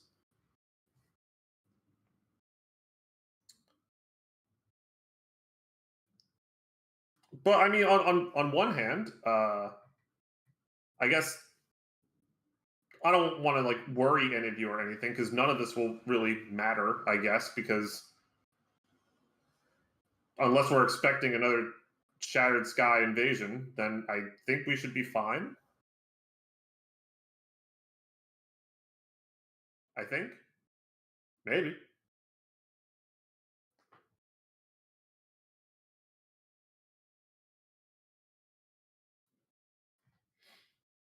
I don't know if any of you have questions for me or anything like that, or I can try to answer them to the best of my abilities. My main question was if Shattered Sky is the only thing that is being worried about, or if there's other possible events. But I think you answered that. That's the only thing that I'm aware of. If there have been other events in the past that have been thwarted, I'm not aware of them. Okay. And is it this the collective is the one that causes the Shattered Sky? Yes. Essentially, the idea is that because it is drawn in by trying to acquire as many souls and people as possible, as the population of the world grows, so does its strength. And it will eventually use that strength to try and invade our world at a massive scale. Okay. It has this weird thing, like you'll get the vibe that it's coming back around the time if you start interacting with people who always refer to themselves in like a third person plural form. Well, not third person. If they always refer to themselves in plural form, like if you're talking to them and they go, oh, we or us or our or whatever, even though they're alone, that's pretty suspicious because for some reason that freaky child, the collective, will only do that ever when it speaks. And if those people start to show up, let me know because then we should probably mobilize and try to get ready for the next Shattered Sky.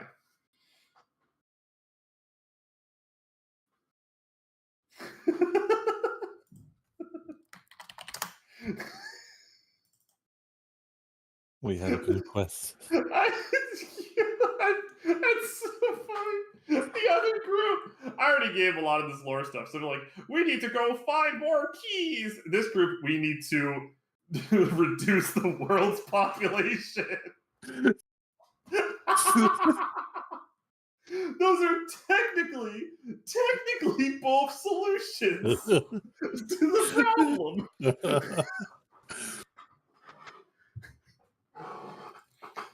They're certainly on the opposite sides of the alignment chart. That is for certain.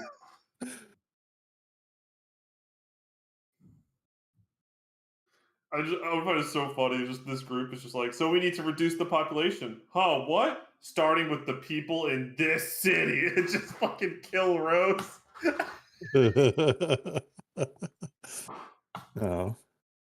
No, we need to assess the strength of everyone and kill the weakest ones because they're not providing anything valuable.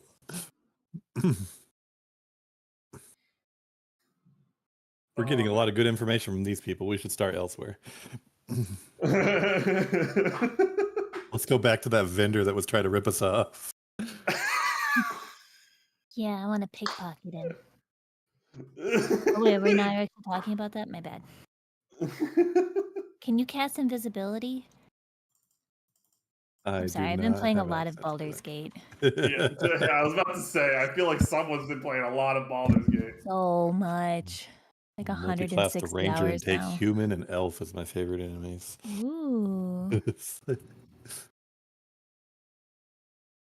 And then just start genociding. Hell yeah. Hell yeah, brother.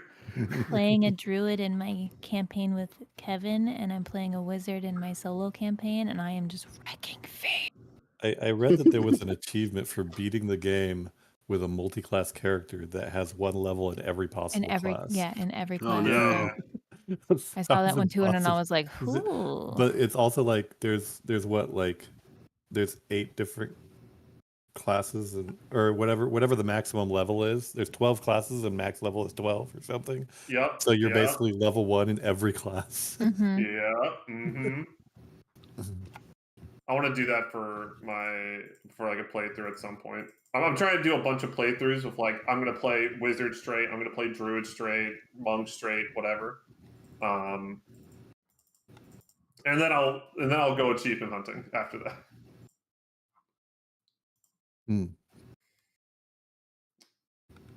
All right. Okay.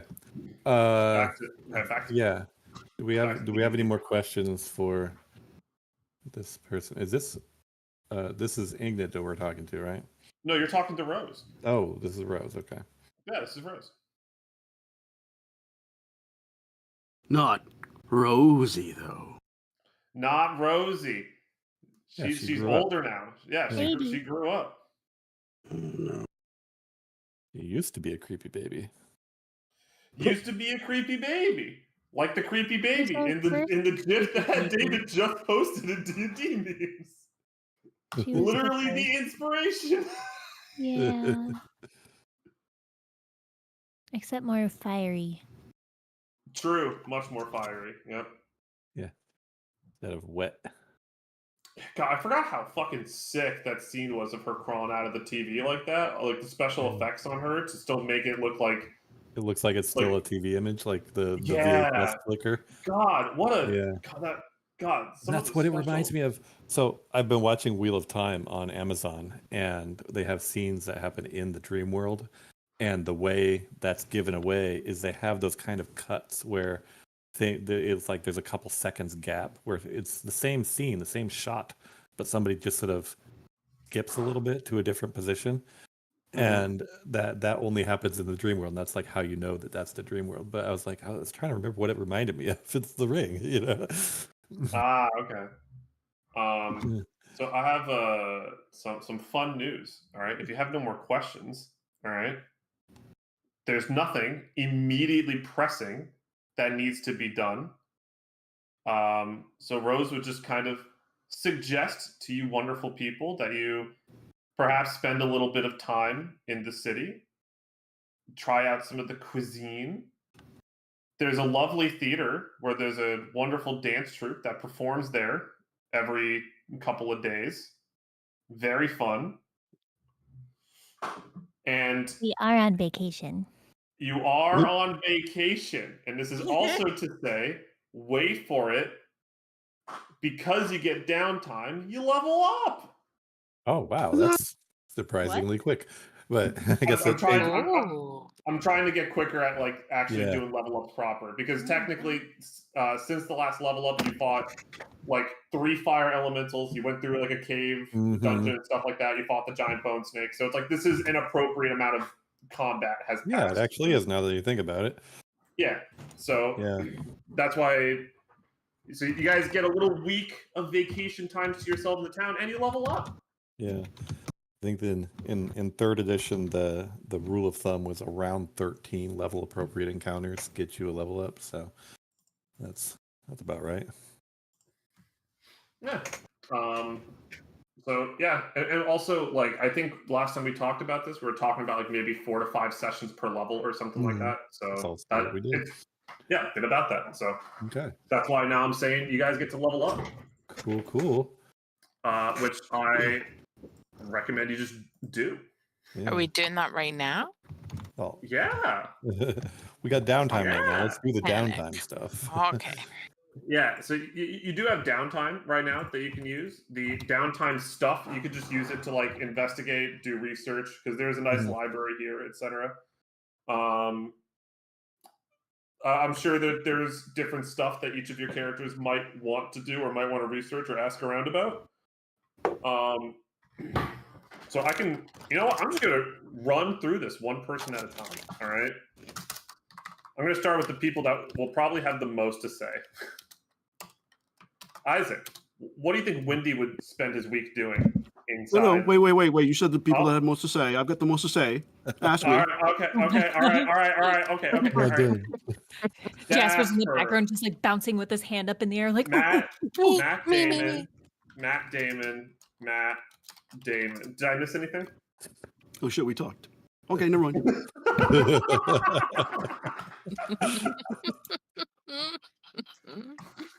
Trouble.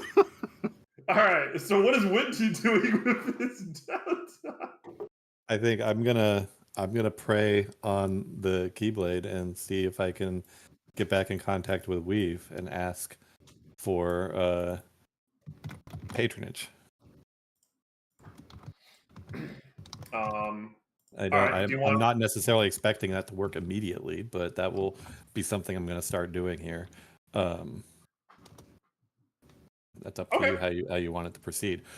Yeah, absolutely. No. Well, funny enough, all right, I kind of saw something like this coming eventually.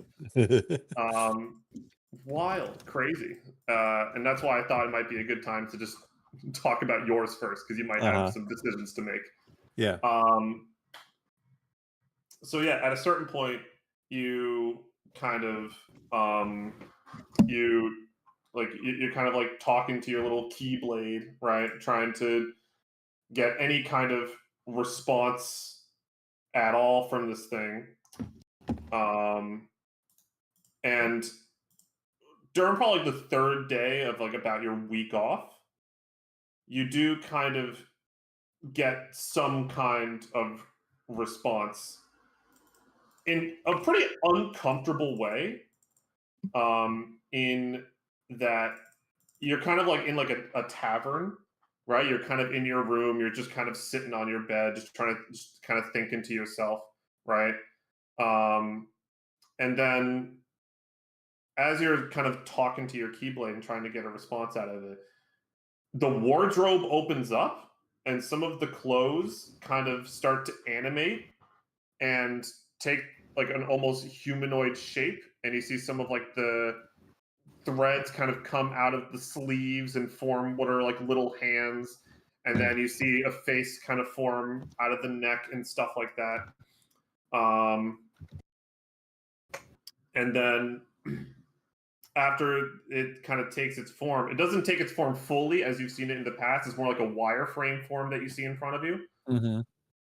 And the freaky baby, the weave, will then say to you, so it's around this time that your goddess has abandoned you, correct? Yes. All Sirwin of, has turned against me.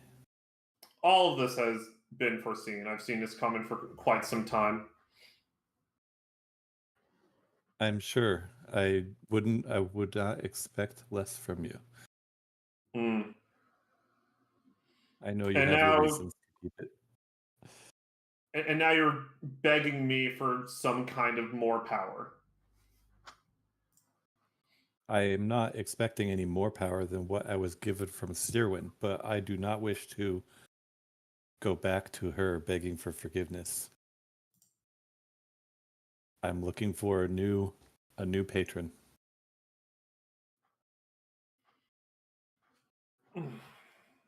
Patron's an interesting word. Deity is also an interesting word. I am met aware that many. you don't consider yourself to fall into either of those categories. Correct. I'm not sure how I feel about either of those titles. But quite frankly, there's also a part of me that feels that maybe you should struggle a little bit more in trying to find your own way, or maybe I should just put you on a path myself. There are plans, there are things that I need from you to do in the future. It's also around this time you should have also found out about my siblings, correct? We did hear about other what were called creepy children. What's Freaky children. freaky children. What a crude description. I did not like this. I did not like this description either, but there was no better one given. Is there some term that you would prefer to be addressed by as a group? I do not think child is an inaccurate description, because I am, at least from my own perspective, quite young, but also just far older than you. So while child might not feel correct from your perspective, from my perspective, I am quite Okay. young. I just don't like the idea of being called a freaky child.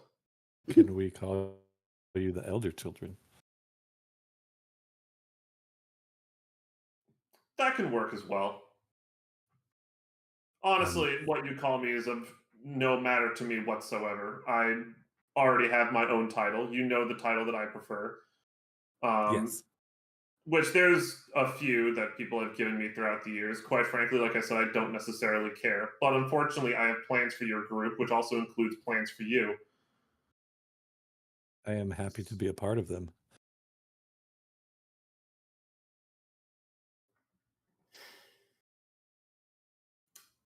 Okay.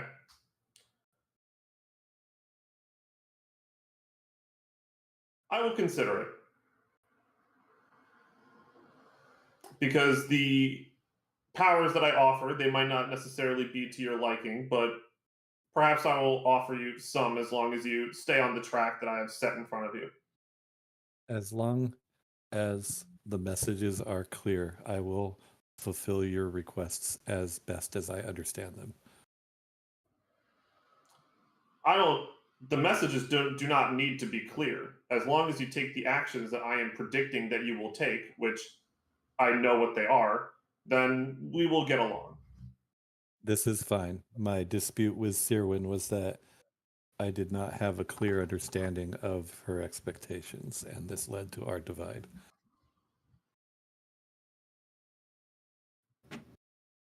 Yes, I can see that.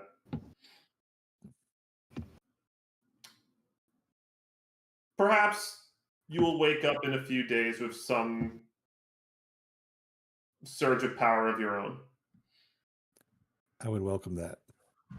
Thank you, Weave. The clothes all just like fall to the ground, and then you realize that the weave actually ends up destroying a lot of these clothes to unravel it. Okay. And the worst part is that that's where Amber put her clothes, and she's not going to be happy about this. What? I'll have to tell her about my art project I started. So She's going to come Where back am I later that day and be during like, this? "What Am the I like fuck?" off somewhere? I'm just You're out and about. You're just going through the town. I'm You're gonna talking come to people. home and I am going to rage. I'm like, I would well, like to I spec didn't into want to make a mess Barbarian. in my room, so I did this Yeah, play well, in Amber's room. I'm taking my 3rd class into Barbarian this level, Mr. Dio. Can you imagine? Anytime Amber one of your pieces of smashed. clothing become like tarnished or soiled, you rage. Just like that's your gimmick. I kind of like that. Like Amber's gonna get that but the thing achievement is for when being I level 1 in rage, every like I rip class. clothes because I just get super like angry and like buff for just a brief moment, and I'm just like no, and it makes me more angry. That's really fucking funny. I'm not gonna do that, but it is funny. They All like right. have a character on the one side that's like Rain Man. It's like Walmart sucks. Definitely Walmart.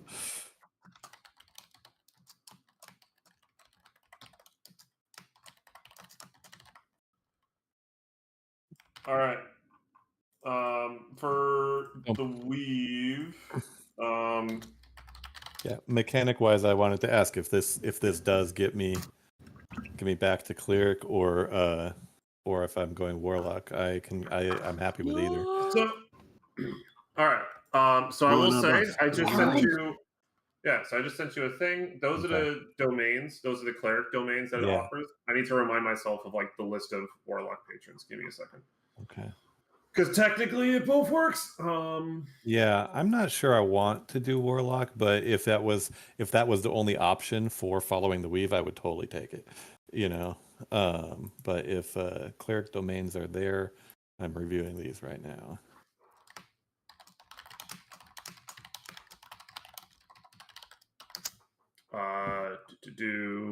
You can also do that. Okay. What else is there?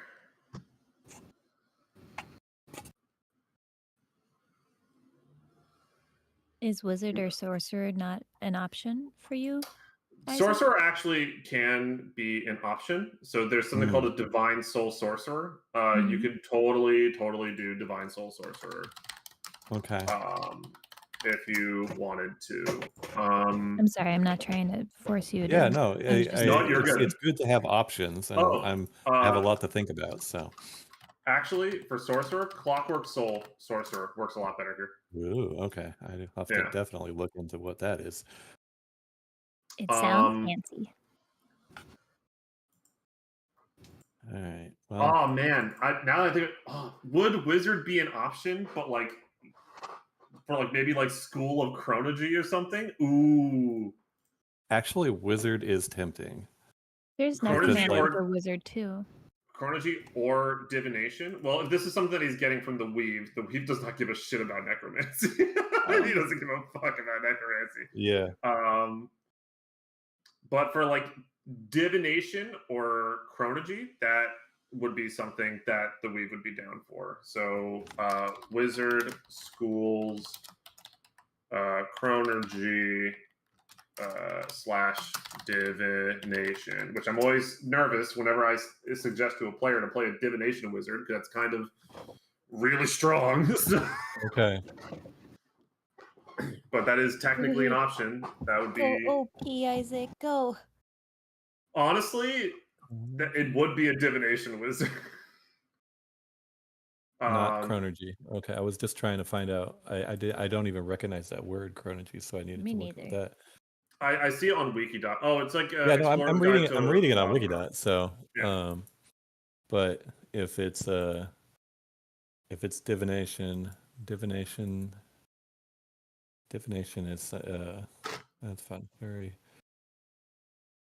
Yeah, I mean, like divination, they have like portent, which is like you roll 2 d20s at the start of the Glimpses day, of the and you can future. just replace them. Like you can just replace rolls of these stored ones. Oh, So it's just wow. it is obscenely powerful, right? Because Okay. then it's literally like if you roll low, right? Then it's just all right. DM, I want to polymorph that dude, and whatever the fuck he gets on his wisdom save, it's going to be a 7. And it's like, oh, okay, well, they fail. Or you can, if you get like a 20 at the start of one day, it's just, okay, cool, I get a 20. Or if you get like an 18, 19 or whatever, then it's just, okay, I have a guaranteed hit or a guaranteed success. Super, super, super good.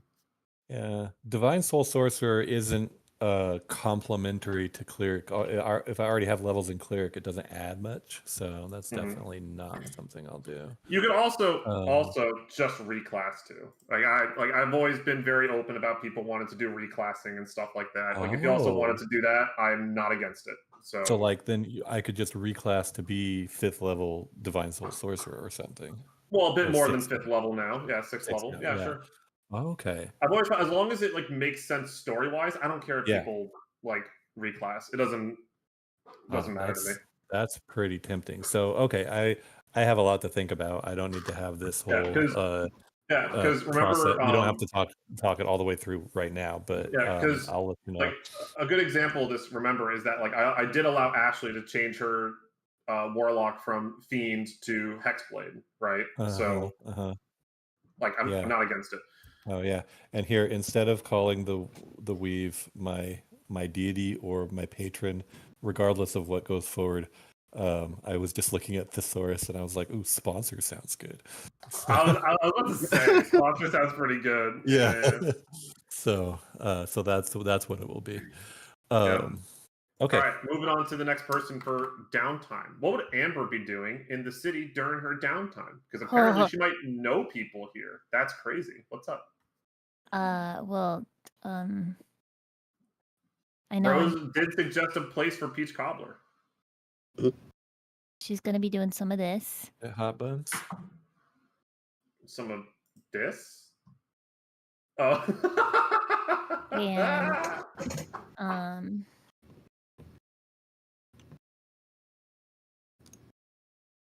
And yeah, some peach cobbler.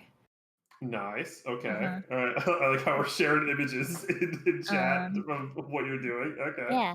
And then let's see. And then I'm gonna come back and find out what Wendy did. You literally walk in. You walk in like as he's like picking clothes off the floor, and he's just like kind of panicked of what to do with this. Okay. Amber, I was inspired to make art. I will recover your nose. What? Okay. What did you make? It's a still work in progress. I can't show you until it's done. Oh. Okay. Well. Yeah. I'm gonna go. I'm gonna go shopping. I'll give her 20 gold. Ooh, thank you. That's a lot. That's a Groovy. apology.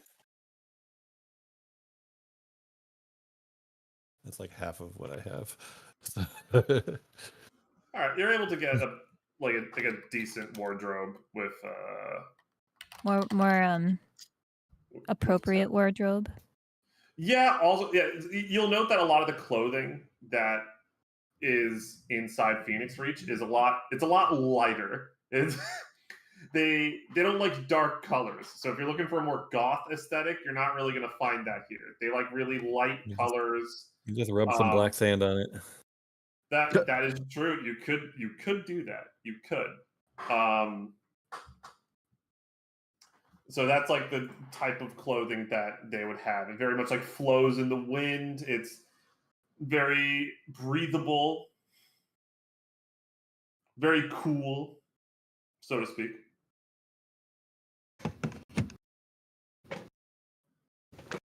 There we Yeah, go. and also good at protecting you from the sun. I Yeah. got a scarf. Yep. Okay. That's it. Next. Yeah. Next. All right. Indigo, what are you doing? Oh, well, I think I'd also like to head out with Amber for some shopping. I think that's always on the list. I'm just gonna be. I can't believe he used my clothes for an art project. I mean, I know I have the best clothes, but come on. And I'm not really sure I actually want to do a whole lot else here. Can we do we know like what the city is like here? Like is there Yeah. Sure. So it's a pretty big city. There is quite a lot to do. It's the city itself has like a very like open layout. There's like nice wide city streets, etc. You'll find that as you are kind of like walking between like a lot of the buildings, a big thing that a lot of people like in this city is actually art, specifically through like music and dance. So you see like lots of street performers are out here doing their thing. In fact, if anything, Amber, you might actually be able to even find a fire dancing teacher out here because they literally Very worship cool. a goddess of fire. So fire dancing would actually be a common form of expression Oh, in I this meant area. not necessarily fire dancing, but Amber would be doing that with the snake in a jar just to get Oh, okay. Gotcha.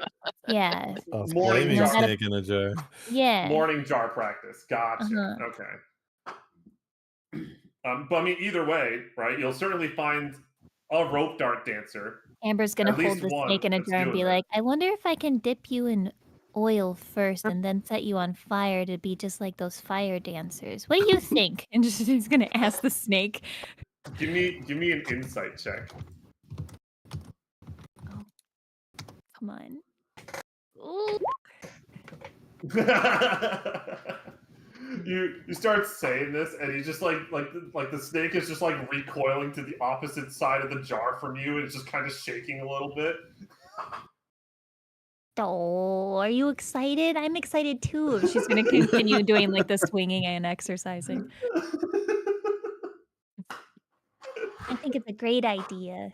It'll be so much fun. Whee! How much room is there in that jar for the snake to move around in? I always Not a assumed it was lot. just sort of Probably packed just in burying there. his head in the corner. Yeah, not a lot. Yeah, it is. It's not a lot of room. It is very restricting. Good. You know what you did. All right, so. But yeah, no. So that's like kind of a lot of the stuff to do in the city. That's like why one of the reasons. That's like why one of the things that Rose was saying is that there's like at the theater, there's a performance almost always going on, probably like every day. Whether it's like some dance group, music groups, etc. They're just. It is a common tradition in the city to just go by the theater at night after you're done working and just see what everyone else is up to. What are the people playing? Is there a library here? There sure is. Yeah. Okay. I think maybe I'd like to go there. and see, because if we're saying that Detective Kyer doesn't exist, At least as far as you're aware. so we would not have had any, like, because previous downtime, he had I'll say for the sake of simplicity, all the stuff he told you, you're able to research on your own, just oh, okay, from that's records what I and would. stuff. Yeah, that's kind of what I'd like to do, is just look for more information on, like, my family. And I think I kind of want to, like, new vein with that. I kind of want to see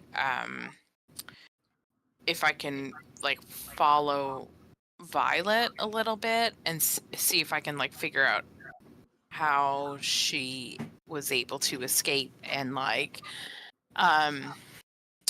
maybe, like, follow her career a little bit, because clearly she's done well, so she must have come from somewhere at some point, you know what I mean? Like, try and do that, and then I don't, maybe Okay, try cool. and, like, low-key keep tabs on her future movements, if that would be in, like, newspaper archives or something. I don't know. Yeah, absolutely. No, I totally understand what you're trying to do. So let's say you go to the library, right? This massive building made of black stone. It's not the biggest library, but it's got a selection. Unfortunately, you kind of go through things. You're not really able to find a lot of records of things that kind of happen outside of the Black Desert. It's rather difficult to find records like that. It'd be a lot easier to find that in, say, Tousee or something. Yeah. But you put a lot of thought into your sister, what she might be up to. And then you feel like this kind of like little chill go down your spine, and you just hear like a voice whisper into your ear, like almost like the voice of like a small girl, just say, "She's here." Oh no. I don't like the way you said that. Undo. I don't mean to deter, but for my 22nd birthday, I took me and a handful of friends to a outdoor, like, it was like a stop haunted house thing. So there was a haunted house, a haunted maze, a second Mhm. haunted house with like a basement and stuff. And then the last area was just like this coffin ride. So they put like hydraulics underneath this coffin and put like a night vision camera inside of it, so they would record you inside the coffin while you were locked inside, and they shake you around a bit. Mhm. But when we were doing the maze, the people who were working all had walkie-talkies and stuff like that, and one of them found out it was my birthday, and so they told everybody who was working that it was my birthday. So when me and my group Oh went through, no! you would just hear, "Birthday girl, Oh no. come and play. We've got cake and ice cream." And I'm like, "Oh my God, you guys, we have to get through here. We're all gonna die." Yes! So you saying that Also- sounded just like and I was instantly brought back, and I was like, no, no, no, no. I love that. Oh my god, it's incredible. Ah, Oh, not as incredible as this is about to be. Indigo, I need a wisdom saving throw. As you feel like that violent urge that you kind of had in the past that makes you black out, like kind of start to creep up on you. Oh no. Okay, hang on. I don't know if this will work. I rolled an 18. Did it come over to 21? Yeah, okay. All right. Yeah, no, that's really good. 21. So you you you'll first hear this small girl just go, "She's here. Let me go. Let me kill. Let me see the red." And then you kind of feel it try to take over your body, but you're able to kind of push that to the side, and you're able to kind of maintain your composure for now. Okay. Okay. Um, do we mean that Violet is here, or do we mean that, like, my inside voice is here? Do we know? I don't know. Give me an insight check. Okay. All right. Hang on.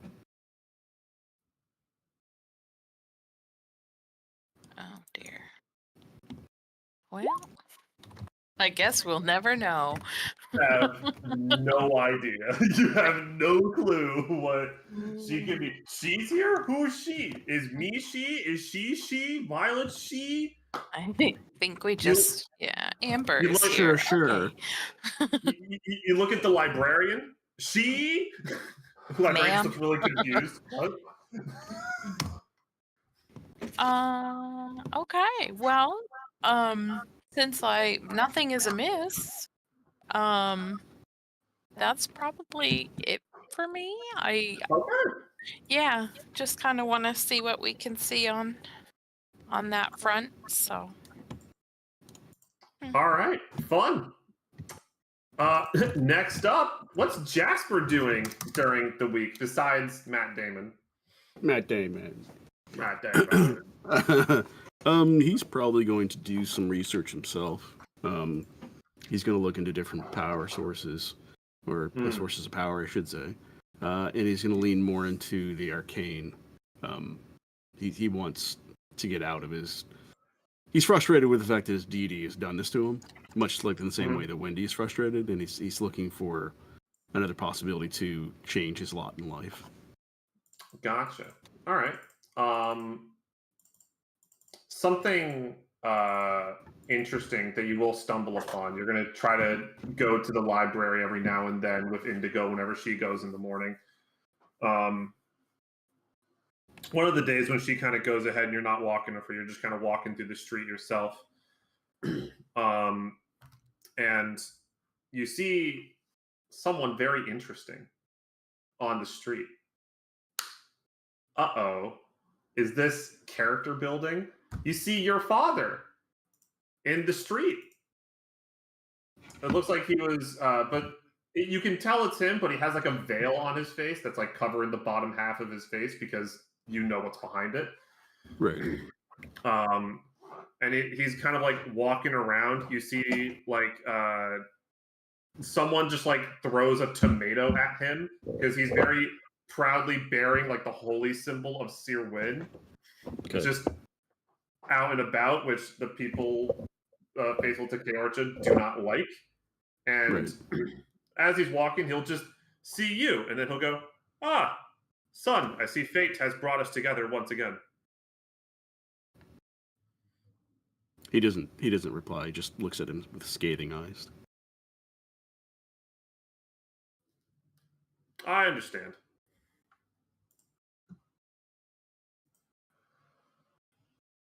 Well, if there's nothing you have to say, I will go about my business. I'm merely here chronicling the ongoings of the town and just to know what is on the up and up.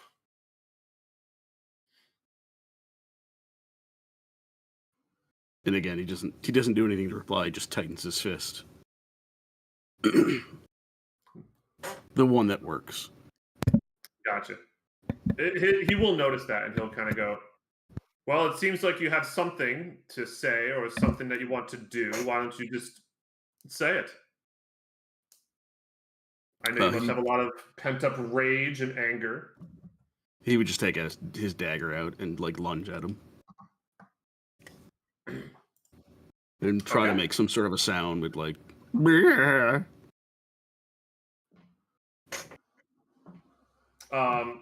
You are in the middle of a town square, just so you know. Yeah, he understands. Or rather, he doesn't care. All right, sick. Can you give me a few attack rolls with your dagger? Sure. Go ahead and give me like 2 or 3. Neat. Wow. Get all the good rolls. Get all your good rolls out of the way. Yeah, I know. All right. Oops. Apparently there's one We're good. more. Jesus Christ. Did I roll the same thing like a couple times? Jesus. I have no idea, but whatever. We'll take it. It's just some sort of glitch, maybe? Nah, it's probably not. If we get another 22, then we'll get them. We'll get them all out. All right. So, yeah, you kind of like lunge at him, and he just kind of like. It seems like he just kind of like lets you stab him, but as you stab him, it doesn't unfortunately just doesn't really seem that effective, as it looks like you're just stabbing sand, and just ash just kind of keeps sputtering out as you attack him. On the fourth attack, when you kind of stab, like a bunch of like ash kind of sprays out of it and kind of gets into your eyes. Ah. And you realize at this point, like now you've kind of attracted a crowd of people that look really concerned. A bunch of people are hurrying their children away and stuff like that. At which point, the man in front of you will then go, no worries, folks. Just a magic trick. See, I'm quite all right. It's all part of a nice little street performance from me and my assistant here.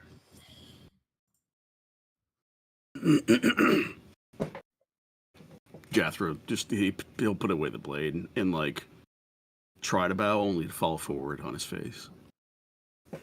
Try to what? He's going to try to bow like as if he was part of the act, but he'll fall forward because Okay. he has no agility or any sort of sense of balance really in his body. Yeah. Yeah, and then so when you do, you kind of like fall forward onto your face. You hear like some of the people laughing and stuff like that, and you like your father's gonna like kind of very quickly just kind of like kind of grab you by like the back of your shirt, kind of help hoist you back up onto your feet, and just be like, see, even a little bit of comedy on the act. Everything's quite all right here, folks. Continue about your day. Have you heard the music by the theater? It's quite good. And then as like the crowd starts to disperse, he'll just kind of go, I know you're upset, but drawing crowds like that is not wise. Perhaps He's you just should going to talk to someone about your issues. Perhaps you should go into therapy or something. He's just going to dust himself off and go.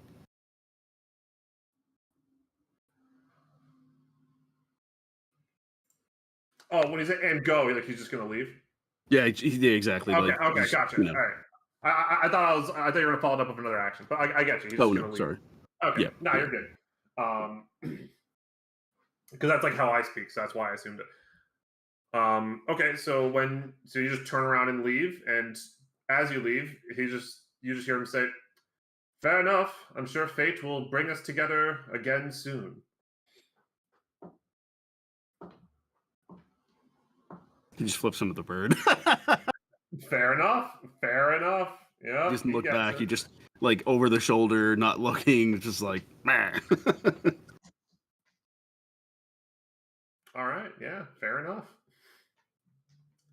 And then he's just gonna continue doing what he was doing. Oh, who put this little thing here? Who did this one? I've been doodling. I'm sorry. No, it's fine. I like it. They're very pretty. Oh, well, thank you. But in regards to other sources of power that your character might want, I think it is important to note that, and Jasper would be aware of this, because Jasper, he might look hideous, but he's not stupid, right? Yeah. While his form is reverted, he has not necessarily been abandoned, right? Like, you still have all of your warlock powers, you still have everything that you were able to do. So he didn't just like leave you out to dry, right? It seems like for some reason he just wanted to revert you back to this form, right? And your character would probably be aware of this in regards to like if you'd want to search for another power or something like that.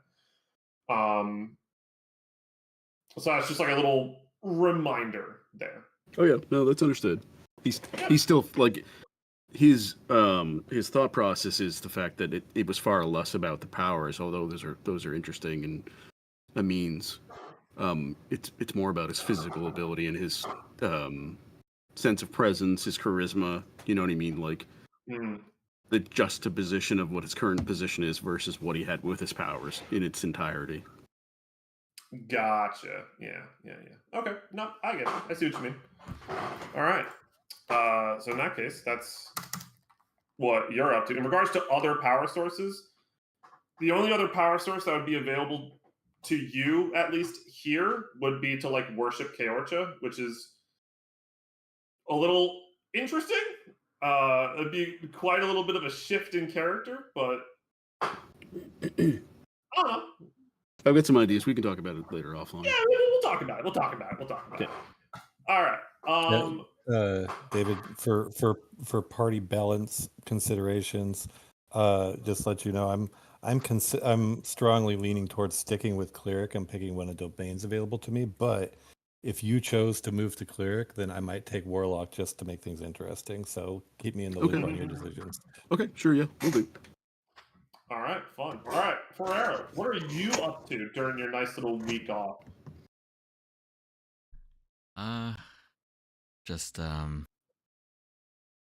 probably looking into, his thing with the village. Looking into his thing. See if there's do any you mean, like if you seeing if you could find any other Eladrin elves or any clues about what happened or like rumors or anything like that. Sure. So you would know that if the female Eladrin elf that you spoke to, if she's speaking the truth that your village is actually still intact, you would know that you're probably not really gonna find like newspaper clippings about them, right? Your village was pretty isolated, didn't really have a lot of outsiders, so they did very well at keeping themselves out of the public eye. So if there's gonna be articles about them written, you're probably not going to find it in this library or anything here, unfortunately. Yeah, I mean, either way, that's what he spent his time doing, even if he finds nothing. Gotcha. Okay. There is one funny thing that could happen that would be lovely to role play because this is always a good time. We're playing D&D. It's always a fun day, right? Let's say that you all go to a tavern one day, you all decide to get breakfast together, etc. And you, while you're all in this tavern together, who doesn't have inspiration right now that I can ask to describe this tavern? That might be the last one left. All right, then Isaac, why don't you go ahead and describe this tavern for me for an inspiration? Okay. And give it a me name. neither, sorry. Yeah, this is the Oh, gray bread. I'll take the next one. The gray. This what? The gray bread. Oh,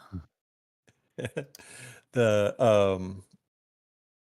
it's mostly a stone building with there's stone tables that can't be moved very well, but the chairs are made of are wooden, so they can be rearranged around the various tables.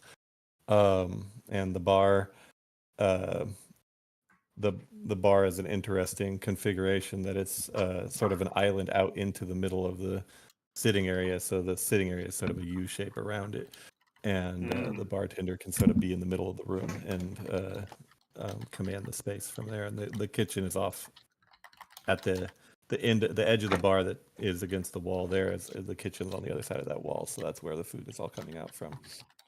All right. Yeah. I love it. No, I love it. That's super good. Go ahead and give yourself an inspiration. That's fun. All right. The gray bread. How dare you? Okay. All right, and let's say some of you are taking a seat at the bar when Ferrero, you see this female Eladrin elf with blonde hair, kind of like up in a little bit of a ponytail, right? She's very nicely dressed. She has this really beautiful purple dress with lots of frills and stuff like that on there. She sees you and she just kind of goes, "Oh my gosh, what are you doing here?" The rest of you recognize this person. This is some fun little twist that happened from Fates. This is a woman whose name is Fenfu, someone that that Ferrero has had relations with in the past. As far as you know, she's just another Eladrin elf that he has met.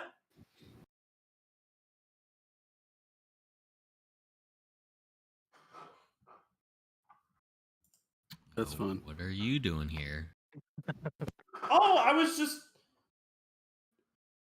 around.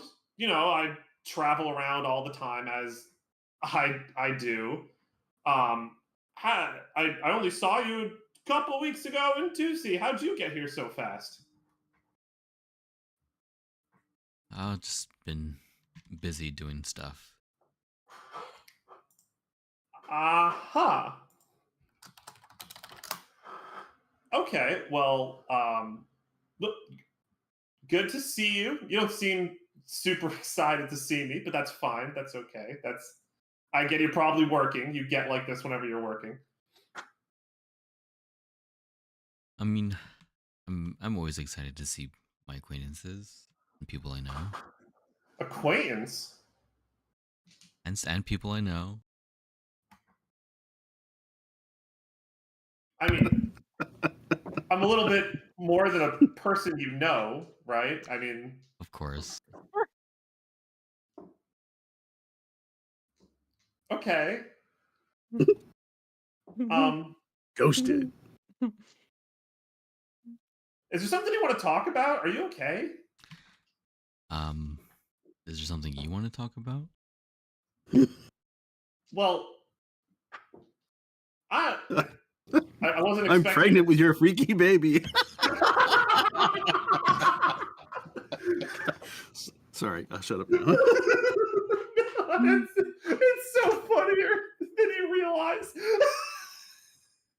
Okay. Hold on, I need to breathe. 1 second. Okay. All right. And then she'll kind of go, I don't know, I just don't like to be called an acquaintance by someone I've interacted with on Well, the no, I level I didn't. I have. didn't call you an acquaintance. I was just speaking generally. Oh, so just a person you know.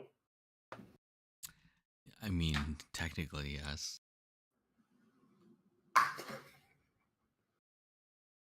I've just been busy. I've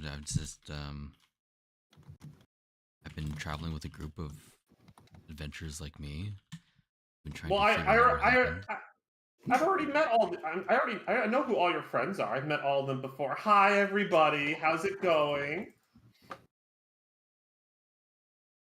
Hello, You friends. said we recognize her, right? Yeah, you do recognize her. Yeah, That name sounds familiar. Have we actually met her before?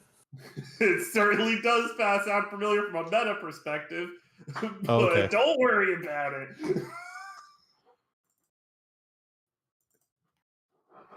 Hey, hi, look it. I got this new outfit. Oh my god, that's incredible. Where did you get that from? I have to know. Amber's gonna go into detail of like the whole shopping spree that her and Indigo went on. And the reason why. And then she's gonna shoot a look over at Wendy real quick and then go back to the story. She obviously sees you trade this glance, and she'll go, "Okay, I'm not going to ask about that." Jasper, how are you doing, dear?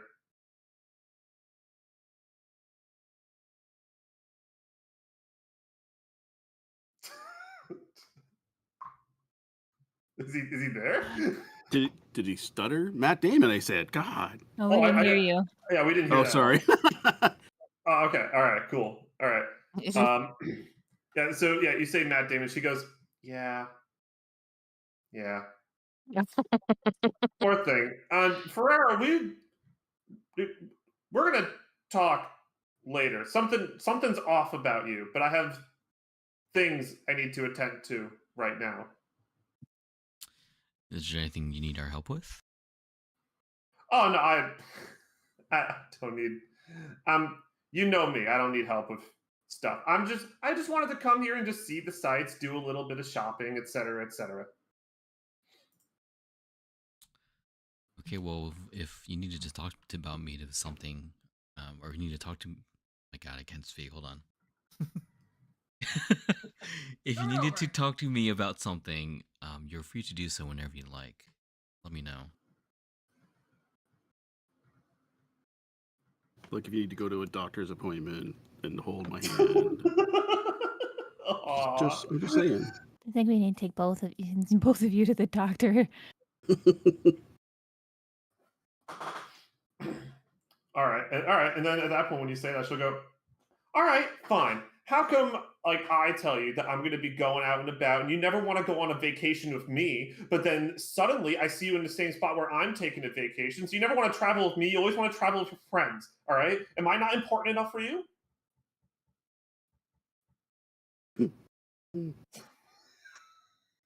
Slowly back Amber, away. I was just gonna say Amber is slowly backing up.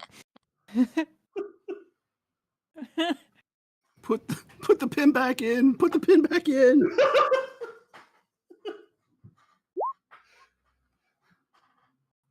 What are you doing? Wait, what are you doing with your echo? What? Oh no! What are you What are you doing? What did I you teleport do? away. No, I'm just kidding. Teleport away. Sounds No, familiar. And bam. I go. I just. Ferrero says, "Well, you're welcome to travel with us." I never realized that we were supposed to. I never realized you felt that way. You never be. How many times have you and I'm gonna go take a breather before I say something I'm gonna regret. But I just want you. I am very upset, and we're gonna talk about this later. Ooh, Ferrero, you in trouble? Sure thing. He's just like Right? completely oblivious too. Amber's just gonna It's be over fine. with Jasper and Indigo. He is in the doghouse tonight. Oh, Oh and you know dear. what? Speaking of the doghouse, because I can still hear you over there,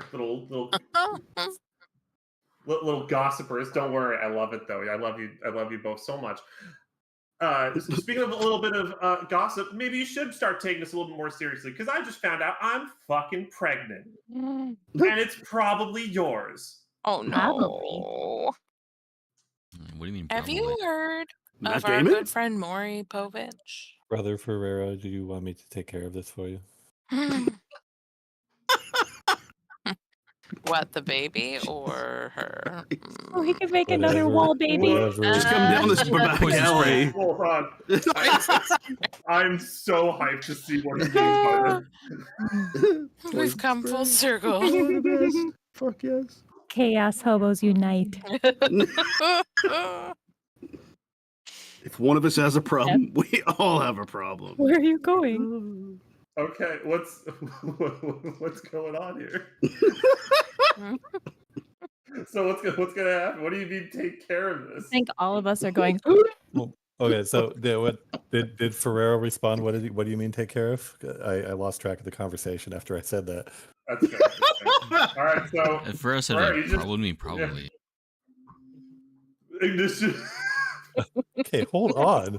What is Ferrero's response to my statement? Yeah. Okay. All right. Let's settle. Oh, you said, do you want me to take care of it? Oh, I guess I said- what do you mean by take care of it? Whatever. Yeah. Whatever What do you is mean by needed. take care of this? Okay, I know she's not literally standing next to me. I'm trying to. I'm not trying to hide the fact that I'm saying something to Ferrero, but I'm gonna do my best to keep my words from. Oh, okay. slurring All right. and Sure. stuff. Okay. Then give me a Okay, stealth check. so All right. Sure. Give me a stealth check. okay. Yeah. Stealth.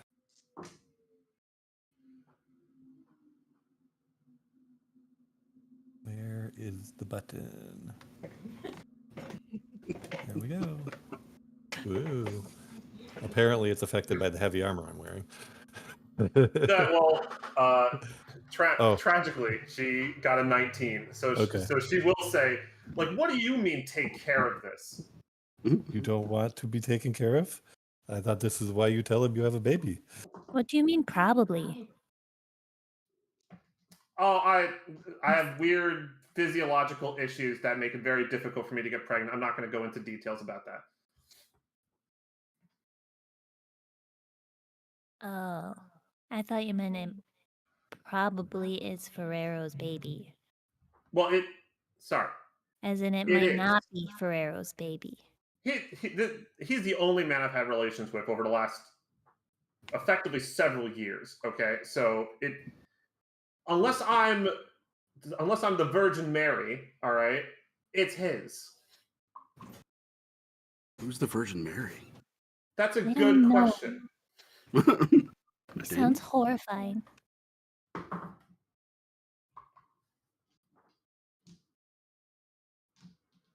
So, Wendy, what do you mean take care of this? I said, what? Isn't this why you tell him you have a baby? You want to take care of? Sure, but what do you mean by that? Please elaborate. A nice, loving gesture. We take care of each other. I think the Yes, this is hormones what are family going. does. Did anybody take a multi-class level in assassin? Just asking.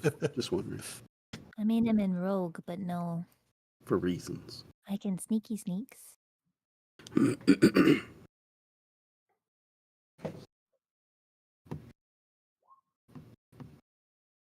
Can you expel parasites? Oh my god. All right, well, she's still waiting for a response from you, Wendy. She's asking, what do you mean by take care of it? She's asking you to elaborate. I did. I told you, family takes care of family. This is what you wanted. I am. And that I understand that Nero now is you're my saying brother. that, but I am helping. But help how? What are you going to do to help? What are the physical actions that you are going to take to actually help, Wendy? Have you What are the been to our physical actions that you house? expect Pharaoh to do with this news? Sorry, we'll say that one more time. What are the physical actions you expect Pharaoh to take with now he has this information? I am Well, I helping don't Pharaoh know. with what he I takes. was hoping he would at least care. There we go. I will care for him. Let me help you. No offense, Wendy, you're wonderful. You're very kind, loving heart. You're far too weird to raise a normal child. Thank you. I'll take that as a compliment. Yes. I have a dumb question. I'll make him a very tiny hat. Can I use telepathy to read the baby's mind? Is it progressed far enough along that I can read baby thoughts? Shit! Oh shit! Or I can put thoughts into baby's mind? Oh shit! Like, can I do that? You can try to talk to the baby. Sure. You can certainly try. I don't know if I It's want important to. to note, by the way. Hold on. Every encounter devolves to you can certainly try to talk to the baby. Everything is you certainly can try. So you just a quick note, just so you know how far along she is. She does not look pregnant. So Like, that could she be just- anywhere from just became pregnant to like 5 months. So everybody's different. Listen, She yeah, lays no, eggs. yeah, most larger ladies don't show till you're like 8 months, Alan. That's not a specific time Yeah, frame. we need know, some time here. I know, but I'm just saying, show. if you're gonna try to probe the consciousness of a fetus, she ain't showing. I'm saying that much. So there's all right? nothing for me to probe. Got it. No, hold on. I didn't say there's nothing for you to probe. I'm just Not letting yet. you know. Probe We'll that come baby. back in a couple months. Why am I not recording this conversation? Jesus Christ, this is It's gold. being recorded. Oh, it's being Okay, recorded. Don't worry. There's nothing to probe. What? Excuse me? Take that out of All right. context. Crazy. So, I'm not saying that there's nothing to probe, but let's say there was a baby in there. What would you say? Holla. Oh, hold on. Death I to the have something infidel. for this. Hold on.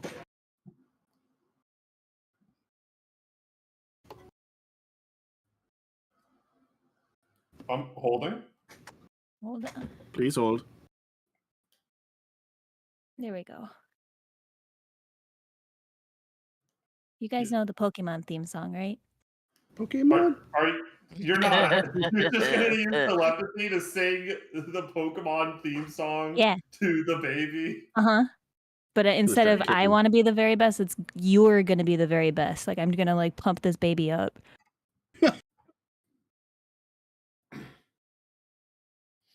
Okay. It's going to be a super baby. All right. And I'm also just like testing out my powers because I don't even know if it's working. I'm just like, yeah. Yeah.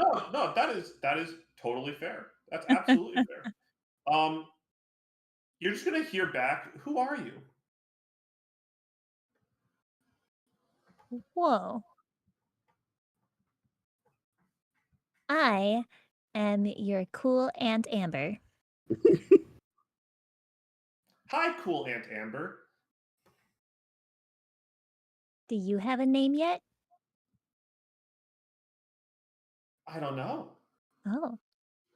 You will soon. Don't worry. Who do I ask for a name? When you're born, you can ask your mom and your dad. Can you ask my mom for a name? She'll think of one for you. Don't worry. You have to be patient. I want to know my name now. She might not have thought of it yet. You have to give her time. But now I want a name. I'm sorry. For now, you're super awesome baby. That doesn't sound like a name. It's a good temporary hold until your awesome name arrives. Is that okay? I really want a name. You'll get one. I promise. Can you please ask her for a name? I will. I will ask her. Thank you, cool Aunt Amber. You're welcome. What's an ant? You'll find out when you're older. Okay. Okay, bye. And then she's gonna pop out and be like, "What the heck?" And just kind of look up at, sorry, what was her name again? Fenfu. Fenfu. I was like, Fufu? No, that's not right. It's so much better though. It's like a dog's name. Fifi. Fifi. Mr. Fufu. Congratulations. Have you thought of any names yet? I've thought of a few names. I've thought of a name of if it's a girl and if it's a boy. I'm pretty sure it's going to be a girl. I'm pretty certain of that. Don't ask me how. I don't feel like elaborating. Was the voice I heard a girl's voice? Yeah, you heard a girl's voice. Yeah. Okay. I I think that's a good hunch. Yeah, and then she's gonna go. But if it's a girl, I've been thinking about the name Savaran. I think that's a good name. Ooh, that's pretty. I like it too.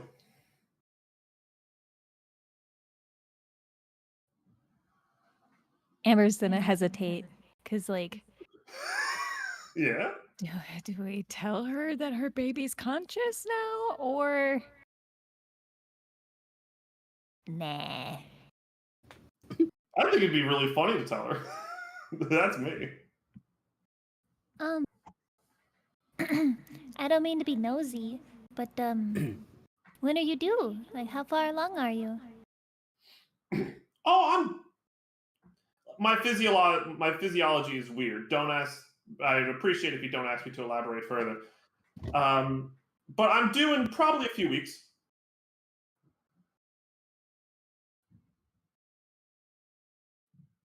How many weeks? A few, probably 2 to 3. And how long are their pregnancies? Normal? How long in this world? Yeah, most pregnancies are about 9 months. Yeah. Huh. Yeah. Holy shit. Amber's just gonna like sit in thought for just a moment. It's going to be a very tiny baby. Oh no, don't. I understand your concern. Don't worry, the baby's actually just going to be just fine. She's going to come out fully grown, big baby. Don't worry about it. What? Fully grown. Well, don't ask me to elaborate further on it, please. But I guess my question is, Freya, apparently I'm just a person you know, apparently. Do you actually want to be there for her or not? Sure, you should just come with us. I'm not going to bring my child into danger. It's not dangerous. It won't be We're dangerous. pretty capable. We're all here. And you'd be there too. Amber's gonna think back to the few times that we've almost just come to our died. camp. We'll call you when we need you. Just hang out at camp. Hang out at camp. Meet you there. Like an extra dimensional space that follows you around. God damn it. Don't we have a bag of holding? Stop. Stop. Oh gosh. All right. It's not Ferrero's Echo who's the father. Damn, that's hella funny. Eiffel Tower with the echo. Oh no!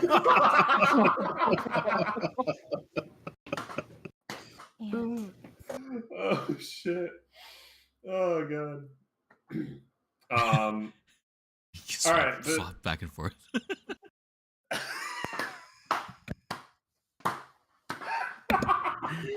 Supernatural stamina. Oh my Yeah. god. God, I'm Ferrero, gonna you're a bad, refrain. bad man. I'm gonna refrain from all the jokes that are currently flooding my mind about this right now. Because I don't want to go that far. All right. So anyway, she'll just respond with just, how about I'm just gonna wait in Tousee, but I'll still take her with me, travel the world, fly around, etc. Have a good time.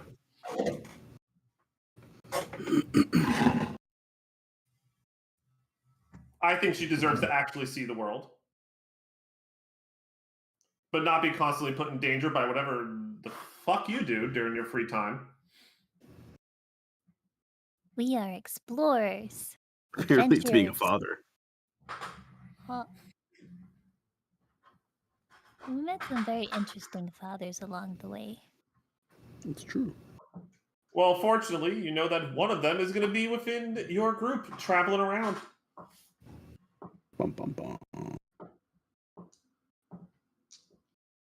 But no, I don't want you taking the child on a bunch of dangerous journeys that can get her killed. Amber's just thinking about how she would make the greatest little like sidekick thief. Mhm. Like a little rogue buddy. And just like, Yeah. aw. Oh, We kept are you Skippy alive this long. We kept Skippy alive this whole time. Skippy will then say, "It's dangerous. Don't do it. I want to go home." Yeah, see, he doesn't like the scary stuff. I want somebody who wants to be my little sneaky buddy. Apparently, that's what Ferrero was. Yeah. Amber, you get a little scared as the baby then talks to you in your head. It's like, "Cool, Aunt Amber, did you find my name yet?" Whoa, hi. Do I have to do like a check to make it not invade my brain that easily, or is it just that strong? To make it not invade your brain that easily. Give me an intelligence saving throw.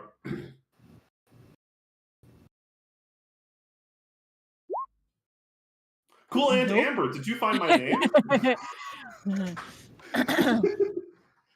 Whoa, yeah. And then, because I apologize, I've already forgotten, but I know it started with an S. Savarin. Savrin, thank you. Yep. Yeah, it's Savrin.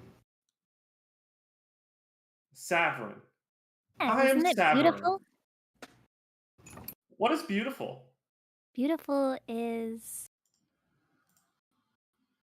things that make you happy and they look appealing and make you feel good and look nice. What looks nice? You'll see with your eyes once you're born. Trust me. You have I a can while use to go these? yet. Soon. Okay. Just have to be patient. Don't I'm worry. Savarin. Yep. And Savrin will be here soon. And you're cool Aunt Amber. Yep. So what's an ant? I'll explain to you once you're born. Okay. Okay? I promise. What's born? Bye. You'll see. It's an event Okay. that you're going to go through. It'll be interesting. What's an event? Something big that happens in your lifetime. What's big? Goodness. This is gonna go on for hours, Amber. This is gonna keep going. This is gonna be like, okay, I'll explain more stuff later, once you get a little bit older and you can see me in person, okay? I'll talk to you soon. Okay, bye. And Gotta go. then Amber's just gonna look up between Ferrero and gosh, I'm so sorry. Fenfu. Thank you, Fenfu. I just want to say Fufu, and I know that's wrong. It is funny. So she's gonna look between Fenfu and Ferrero and just be like, I think we've created a prodigy baby, so take extra good care of her, but don't helicopter her because she will rebel. Also, she really likes her name. What's a helicopter? What can I say? Don't be hover parents. Did you just talk to my child without asking me?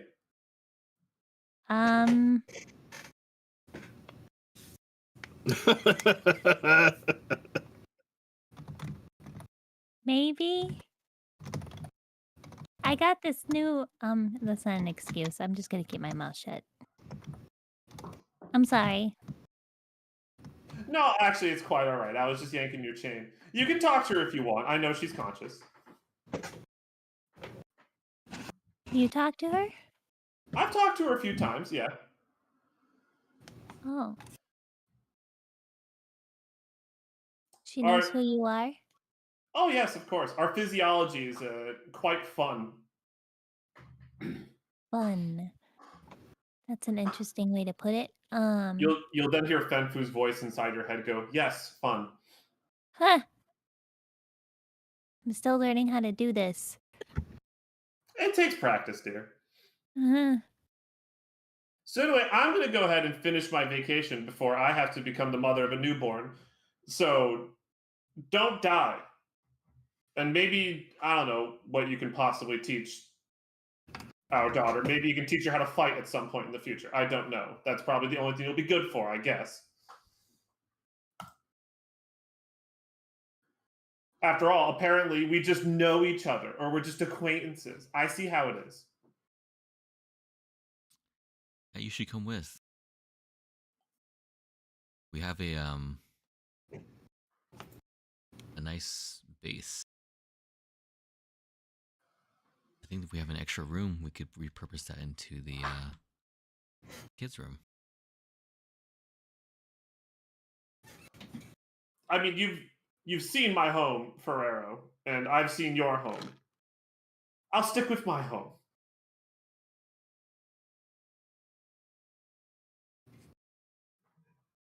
I promise you, any room that I've seen inside your home, I don't consider it a sufficient enough size for our daughter. Okay, well, I mean, sounds like you have a plan then. Oh, I didn't even really say I needed your help. I have more than enough money to take care of this child. Yeah, that's good to hear, because I'm broke. Yeah, I know. God. I'm trying to figure out what happened What do you mean, what happened? to my family in my village. Did something happen? Yeah, they're all gone. Like, not gone as in they left, it was destroyed. No, it wasn't. But it was. What? Yeah, we actually went there not too long ago. We didn't find many clues. Kevin, did you forget what happened last session? I think are you role playing Ferrero confused about what happened? No, I thought did it not happen? I don't remember. Okay, yeah, sure. So let me recap that for you because I threw a lot at you at once during that. When you pulled the Fates card, you asked to make it so the deck of many things was not in the cave. The Eladrin Elven woman that spoke to you in the weird little hut, extra dimensional house thing said that there are going to be other repercussions that are not involved with the deck of many things. One of those things is that your village was never destroyed in the current timeline. Got Yeah. it. And among those other things were, I'm trying to remember all of them. Fildy's favorite color is orange. That one's very important. Don't forget. Put it in a note. Everybody write it down. Who's? Fildy. Okay. Fildy's the like the fashion person that you guys interact with at Lynn Smith and stuff like that. She was like Got the it. weaver. Yeah. What are some other things? Kyre, you never met him. You don't know who Kyre is. Kyre's just gone. No I clue. remember that. Yep. Yep. Your village is completely back, and you had sex with a dragon 4 times. 4 times specifically? 4 times. 4 times. Like in one night? No, just throughout. You literally asked the same question last session. Yeah. Hey, this is many drugs ago, okay? Oh. That's fair. Sometimes the weird convoluted storylines I come up with need drugs in order to follow along. I get it. So yeah, that is what's going on with Ferrero. Yeah, your village in this timeline is not gone. They never were gone. Okay. Cool. And also, just another quick reminder, technically in this world, there is a copy, question mark, of you that's walking around with a deck of many things. That's fun. And before he walked away, he got really upset at the Eladrin woman for destroying the mirror because he wanted to go back and talk to some girl, whoever the fuck that is. But he just took the deck and walked out. Okay, well, in that case, Ferrer tells her that, well, I feel like I have a responsibility to try to tend to this doppelganger walking around. I'll take care of him, then I'll come back to you. Okay. Ooh. Wait, actually, that's fair. You probably wouldn't know that the doppelganger's just around because you definitely have seen him. Okay, that's fair. And then she'll just kind of respond with, oh, now there's 2 of you I have to worry about. Oh, joy.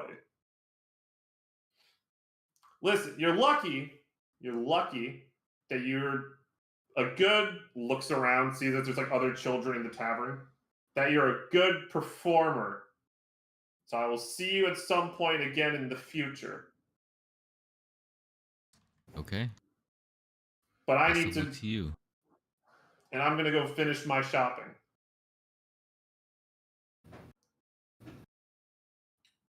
And then she's going to turn around and walk out.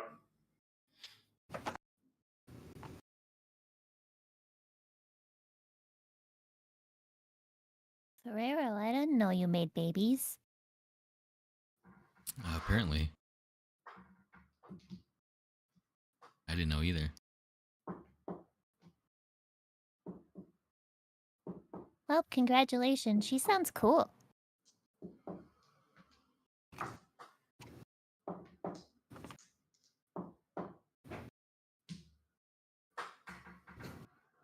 All right. Well, we did make it to time. We didn't get a chance to do the fight scene that I kind of had planned, but whatever. Next session. It's fine. Level 6. You're all level 6. Level up to 6. Hooray. Level 6 time. Any health stuff you need to do, get that sorted out. Any features you get that sorted out. And let me know what options you took on your character. Just send me a little PM and just say, hey, I'm doing this. And then just so that way I know. What else?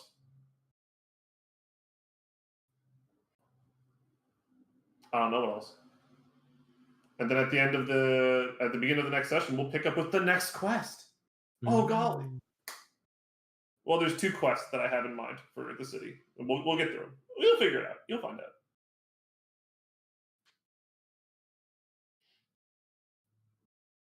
In hindsight, I'm starting to think that maybe I should make some of my storylines a little bit simpler. It's fine. It's fine. Okay. Yeah, if you already put the work into it, just leave it alone. Don't. Yeah. So, fortunately, from this point forward, the biggest knowledge gap is past. All right. You know what the keys are. You know that they're strong. There's not really much else for me to do in terms of big exposition shit moving forward. And that's actually really swell. That's great.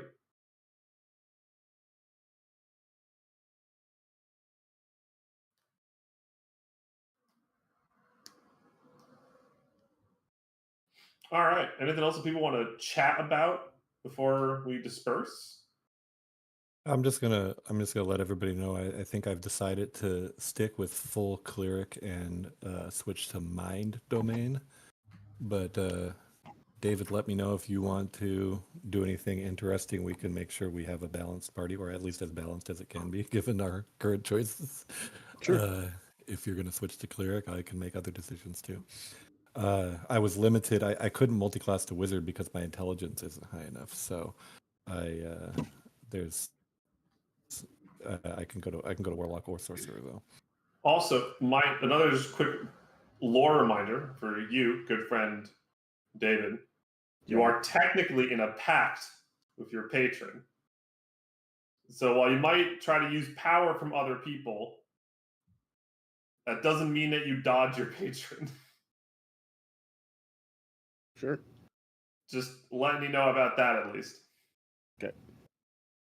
Whereas with a cleric, you can just stop worshiping your god, and I guess depending on the god, they'll just stop giving a fuck about you. Right. Usually, the most a deity will punish a mortal for that is just taking away the blessings. Right. They don't interfere directly in the mortal realm as much as warlock patrons do. Right, yeah. Or it's like if you try to walk away from like a warlock patron, sometimes they'll just pop up in front of you and be like, "You fucking what, mate? I'm sorry. Did you read Article B, subsection 34?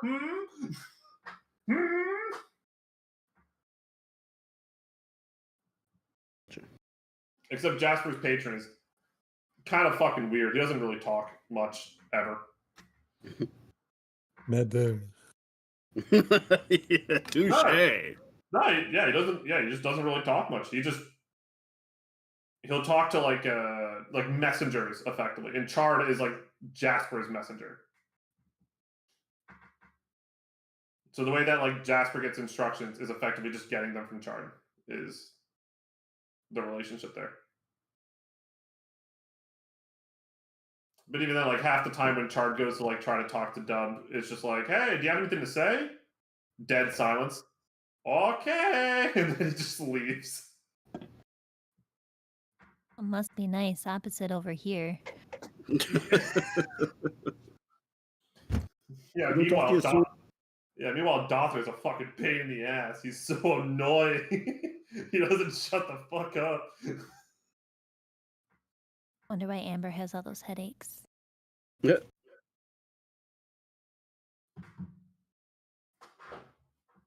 Oh god. Yay, genocide. Why didn't even notice this? Perfectly embodies our entire attitude this session for sure. I love that it's just, hey, Prairie, you want me to take care of this? What do you mean take care of this? No, take care of this. Poison spray. Poison It's right up there. I was gonna. I mean, Damn, no, that'd be wrong. God, you have no idea how much I wish you did that. You have no idea. I mean, the thing is, There's still time. just doing that in the middle of a bar is a very chaotic action. I was being very deliberate about my choices here. I'm acting evil and lawful here. So All right, I'm so curious. Does that mean that there's a chance that you would have tried to follow her around and poison spray her later? oh hell yeah. Oh shit! Wait, that's But so fucking this is also funny. why I spoke to Ferrero first. I don't want to do that I don't want to, if that would hurt him emotionally or otherwise, I don't want to do that because I am loyal to my family. So, but if it's something that he doesn't want to do, but I can do for him, I totally will. Ferrero, Good friend. do you want him to take care of it? No. I podcast. I love this group. I just want to say that again. It was so funny.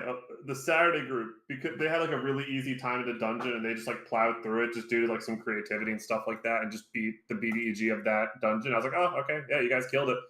And then, well, Jay made a comment of just, Alan, I applaud your ability to just say fuck it and just let your world go sometimes. This entire group is a practice in humility, I'm sure. Honestly, yeah, Yeah. it's pretty And then- awesome that you let us just do whatever the fuck we want.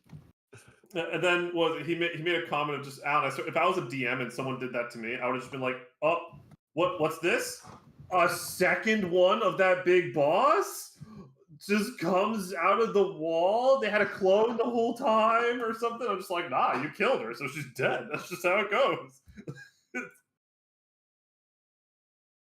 Like, oh no, my entire encounter in the entire second half of this dungeon. What am I going to do? Shove it into the trash. All right, next one. Spider Cave. Oh, don't worry. The Spider Cave's still around, all right? There's two things that I like to remind my players exist, especially this group. The Spider Cave is still in Harrow. And also, so is the Spider Moose. The Spider Moose also exists on Harrow. Where are they? I don't know. Didn't they have a Spider Move in like Critical Role like not too many episodes ago? No, did they? Yeah. Oh yeah. What? Not even kidding. No. Yeah. What? It was I think it was an elk, but it's close enough.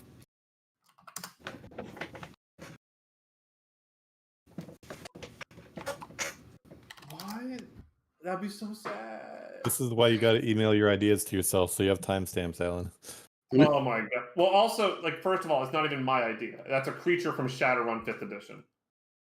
Hey. So that's, yeah, it's not even like my original idea or anything. I came up with a creature or whatever. It's like just, it's a creature that I saw in the Shadowrun 5th edition book, and I went, damn, that's cool. And, and then I took it and I said, that's gonna pop up in my D&D campaigns at some point. The Spider Moose is literally the monster I've probably spent the most time building. I literally have like a document of like how I would describe all of its like weird freaky actions and its attacks and stuff like that. Holy shit, you have no idea how excited I am for a group to finally fight the Spider Moose whenever they get to it. I'm not even saying it's this group. I'm not even saying it's the other group. I'm just saying at some point, someone's gonna fight a Spider Moose. It almost happened on Monster of the Week. True. Oh my god, I forgot about that. Yeah, that's hella funny. Oh, by the way, another quick conversation I wanted to bring up here because this is like a fun little idea I had. I recently purchased the Avatar: The Last Airbender tabletop RPG. I don't know if people are into Avatar: The Last Airbender, but I read through it and I would love to run it. It sounds super fun. I would love to do like a one-shot of something of it. So if people wanted to partake, let me know, and I'll look into it more. I'm always down to experiment with new kinds of RPG systems. I will say the system is, the dice system is literally Monster of the Week. Oh, cool. It's Like, yeah, it's it's based like- on Apocalypse World. I guess so. I'm not. Okay. I've I'm never sure you're played- right. Yeah. Yeah, but essentially it is, it's like 2d6s, you roll it, and then it's like mixed success, full success, or failure. Nice. But a lot of the themings of the system are about like friendship and stuff like that, right? Hello, friends. Yeah, so like, so you don't like just straight up start murdering people in that game. You instead like tire and tucker them out, and like literally there's every character, including all NPCs, have what's called a balance, which is like two moral positions or something, or just like reflects their stance on life. So say like one example is like the Adamant playbook, which their balance is between results and restraint. So the idea of like how to role play that character is that you're one of those like off the book cops that's just, it's like sometimes you just got to throw out the book in order to get the results, right? but at the same time, it's like you got to show restraint, right? So it's like a really fun little thing. And there's actually a mechanic in game where you can do full blown like mid combat monologues to a character and call them out on their actions, and you can defeat them with words. It's Big so entrance, cool. baby. Yeah, but well, it's not as intense as big entrance, right? But you, like, if you're engaged with combat with someone and you know what their like belief system is and you know what their balance is, you can like call them out on their actions, and you can like use that to like kind of control what they do. Sounds fun. Yeah, I'm down if you find enough other people. Let me know when it happens. Yeah, I mean, I might throw something about it in like One Shot Central. It has like the Stardust has like a bunch of like pre-generated character sheets and stuff like that. So I would probably just pass those out because that's just easy. Yeah. So yeah, but no, it looks super fun. Even like one of the common actions. Also, the way it does combat is super different from Monster of the Week 2, because the way that it works is that like the combat is so sick. You don't roll initiative, right? Instead, every single character and every NPC chooses what's called an approach, right? So the approach is that you can choose, my character is going to be defensive and is going to try to maneuver around the battlefield, right? Or you can choose to approach and attack, right? Or you can choose to just observe and be a little bit more passive. And they all have like different actions included in that, right? And then what happens is that everybody gets their actions revealed or their approaches revealed. So like all the defensive people, they move first. And then all the attack people move together. And then all the passive people move together. Oh, that is cool. Yeah, and effectively the way that the initiatives work is that it's very freeform. Effectively in every approach, so when you go to the defensive block, all the players go, and then all the enemies go. And then you go to the attack block, and then it's all the players, all the enemies. And the order of which people can do their stuff is very free-flowy. The players can just decide amongst themselves what they want to do. And the funny thing about combat is that you use what are called techniques, right? So instead of, say, rolling to attack, at the start of your turn, you roll what's called a stance. And based on how good the roll is, that effectively tells you how many actions you get that turn. Right? So by default, even if you like miss on that roll, you get one basic boring attack, right? Like it's not crazy, but you can get like 1 or 2 damage onto people, right? But then if you get like a 10 plus, you can do like 2 attacks or something, or like 2 strong techniques. I think it is super cool. I like it a lot. I'm very hyped to give it a shot. Even the idea of like the balance system is so interesting because you get rewards for like leaning in one direction too far. But if you go too far off of one direction on your balance, that's like the same as your character dying effectively. But the funny thing is because similar to the luck points in Monster of the Week or something, huh? Yeah, but because it's like a balance, quite literally, you can go back and forth, right? So, say for example, for restraint and results, you can try to get your results to like +1, +2, +3, and there's mechanics in the game where you can ask the DM to let you roll with your balance, so like with your restraint instead of your harmony or whatever, right? So you can use that to get like a really killer modifier, but if like then an NPC like comes up to you and starts pushing you over the edge, right? Then you might just like lose control of your character to me or something. Because literally what the book says is that like if you go too far on your balance, your character does not die, but it's like your character will give into the opposition, lash out negatively towards the rest of the party, or something like that.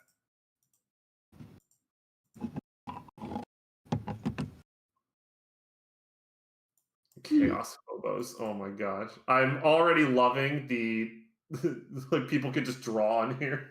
I already love that idea. Why does it say cat rescue? I have no idea, but there it stays. That's Amber's plan to get free cats.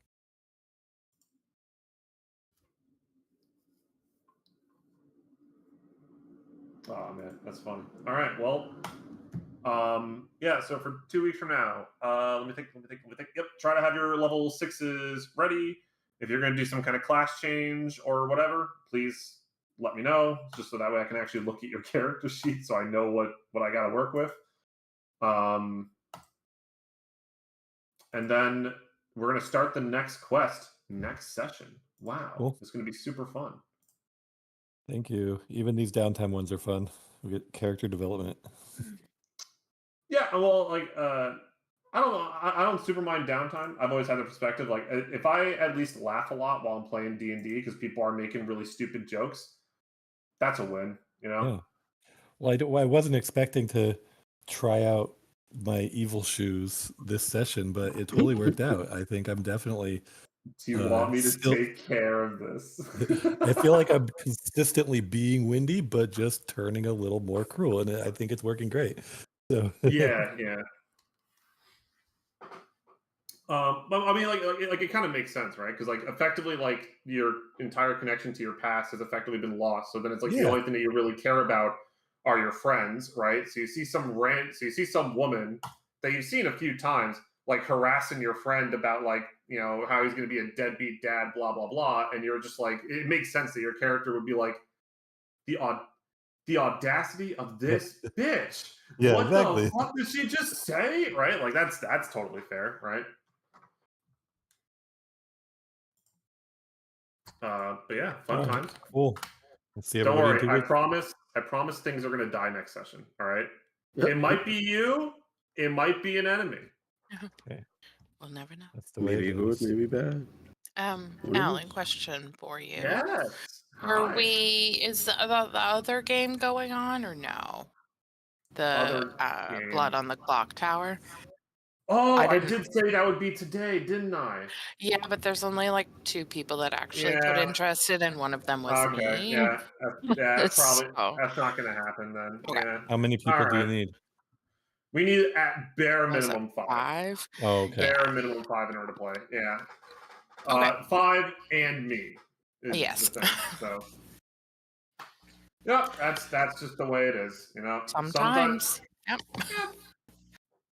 It's whatever. It's fine. No, that's perfect. I didn't know if like people had confirmed with you other places, but I only saw 2 in the actual. I heard chat, so. nothing. I heard nothing from anybody else. So I'm just gonna go ahead and say that yeah, it's not. I mean, see, I even forgot about it. Right? I was because again, like no one's brought it up to me. Right? Yeah. So No worries. We'll see when the next one is, and we'll go from there. yeah, we'll figure it out.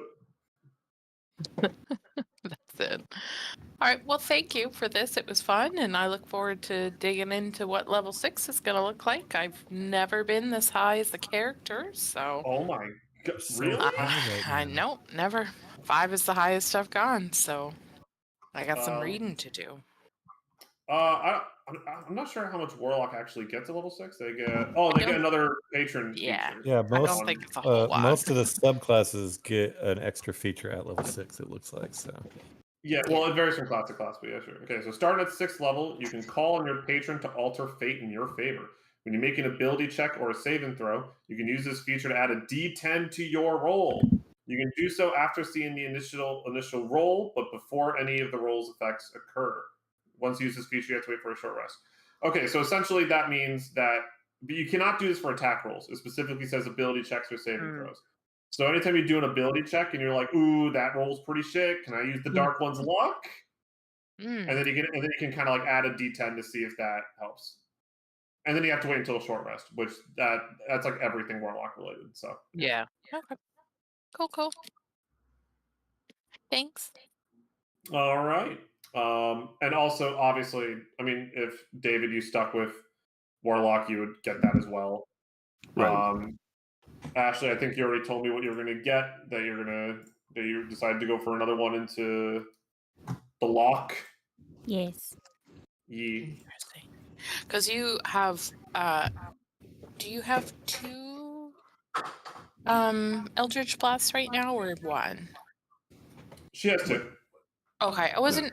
Everybody does. Yeah, I just got confused about. Anyway, it's not important because it's not my character, but I got confused to start like multi-classing for her if it meant that she also gets to. I don't even know. Yeah, Don't know where this spell- sentence yeah. is going, so it's fine. Yep. Spellcasting is unique. That the cantrip damage depends on your total level, not like your weird spell casting level or whatever you're thinking Okay. of. Yeah. Mhm. Cool. So yeah, fun times. Cool. So I guess we'll see everyone in 2 weeks, and Yeah, absolutely. All right. Have All right, a nice Bye, thanks guys. week, everyone. everybody. Bye. Bye. Bye. Bye bye.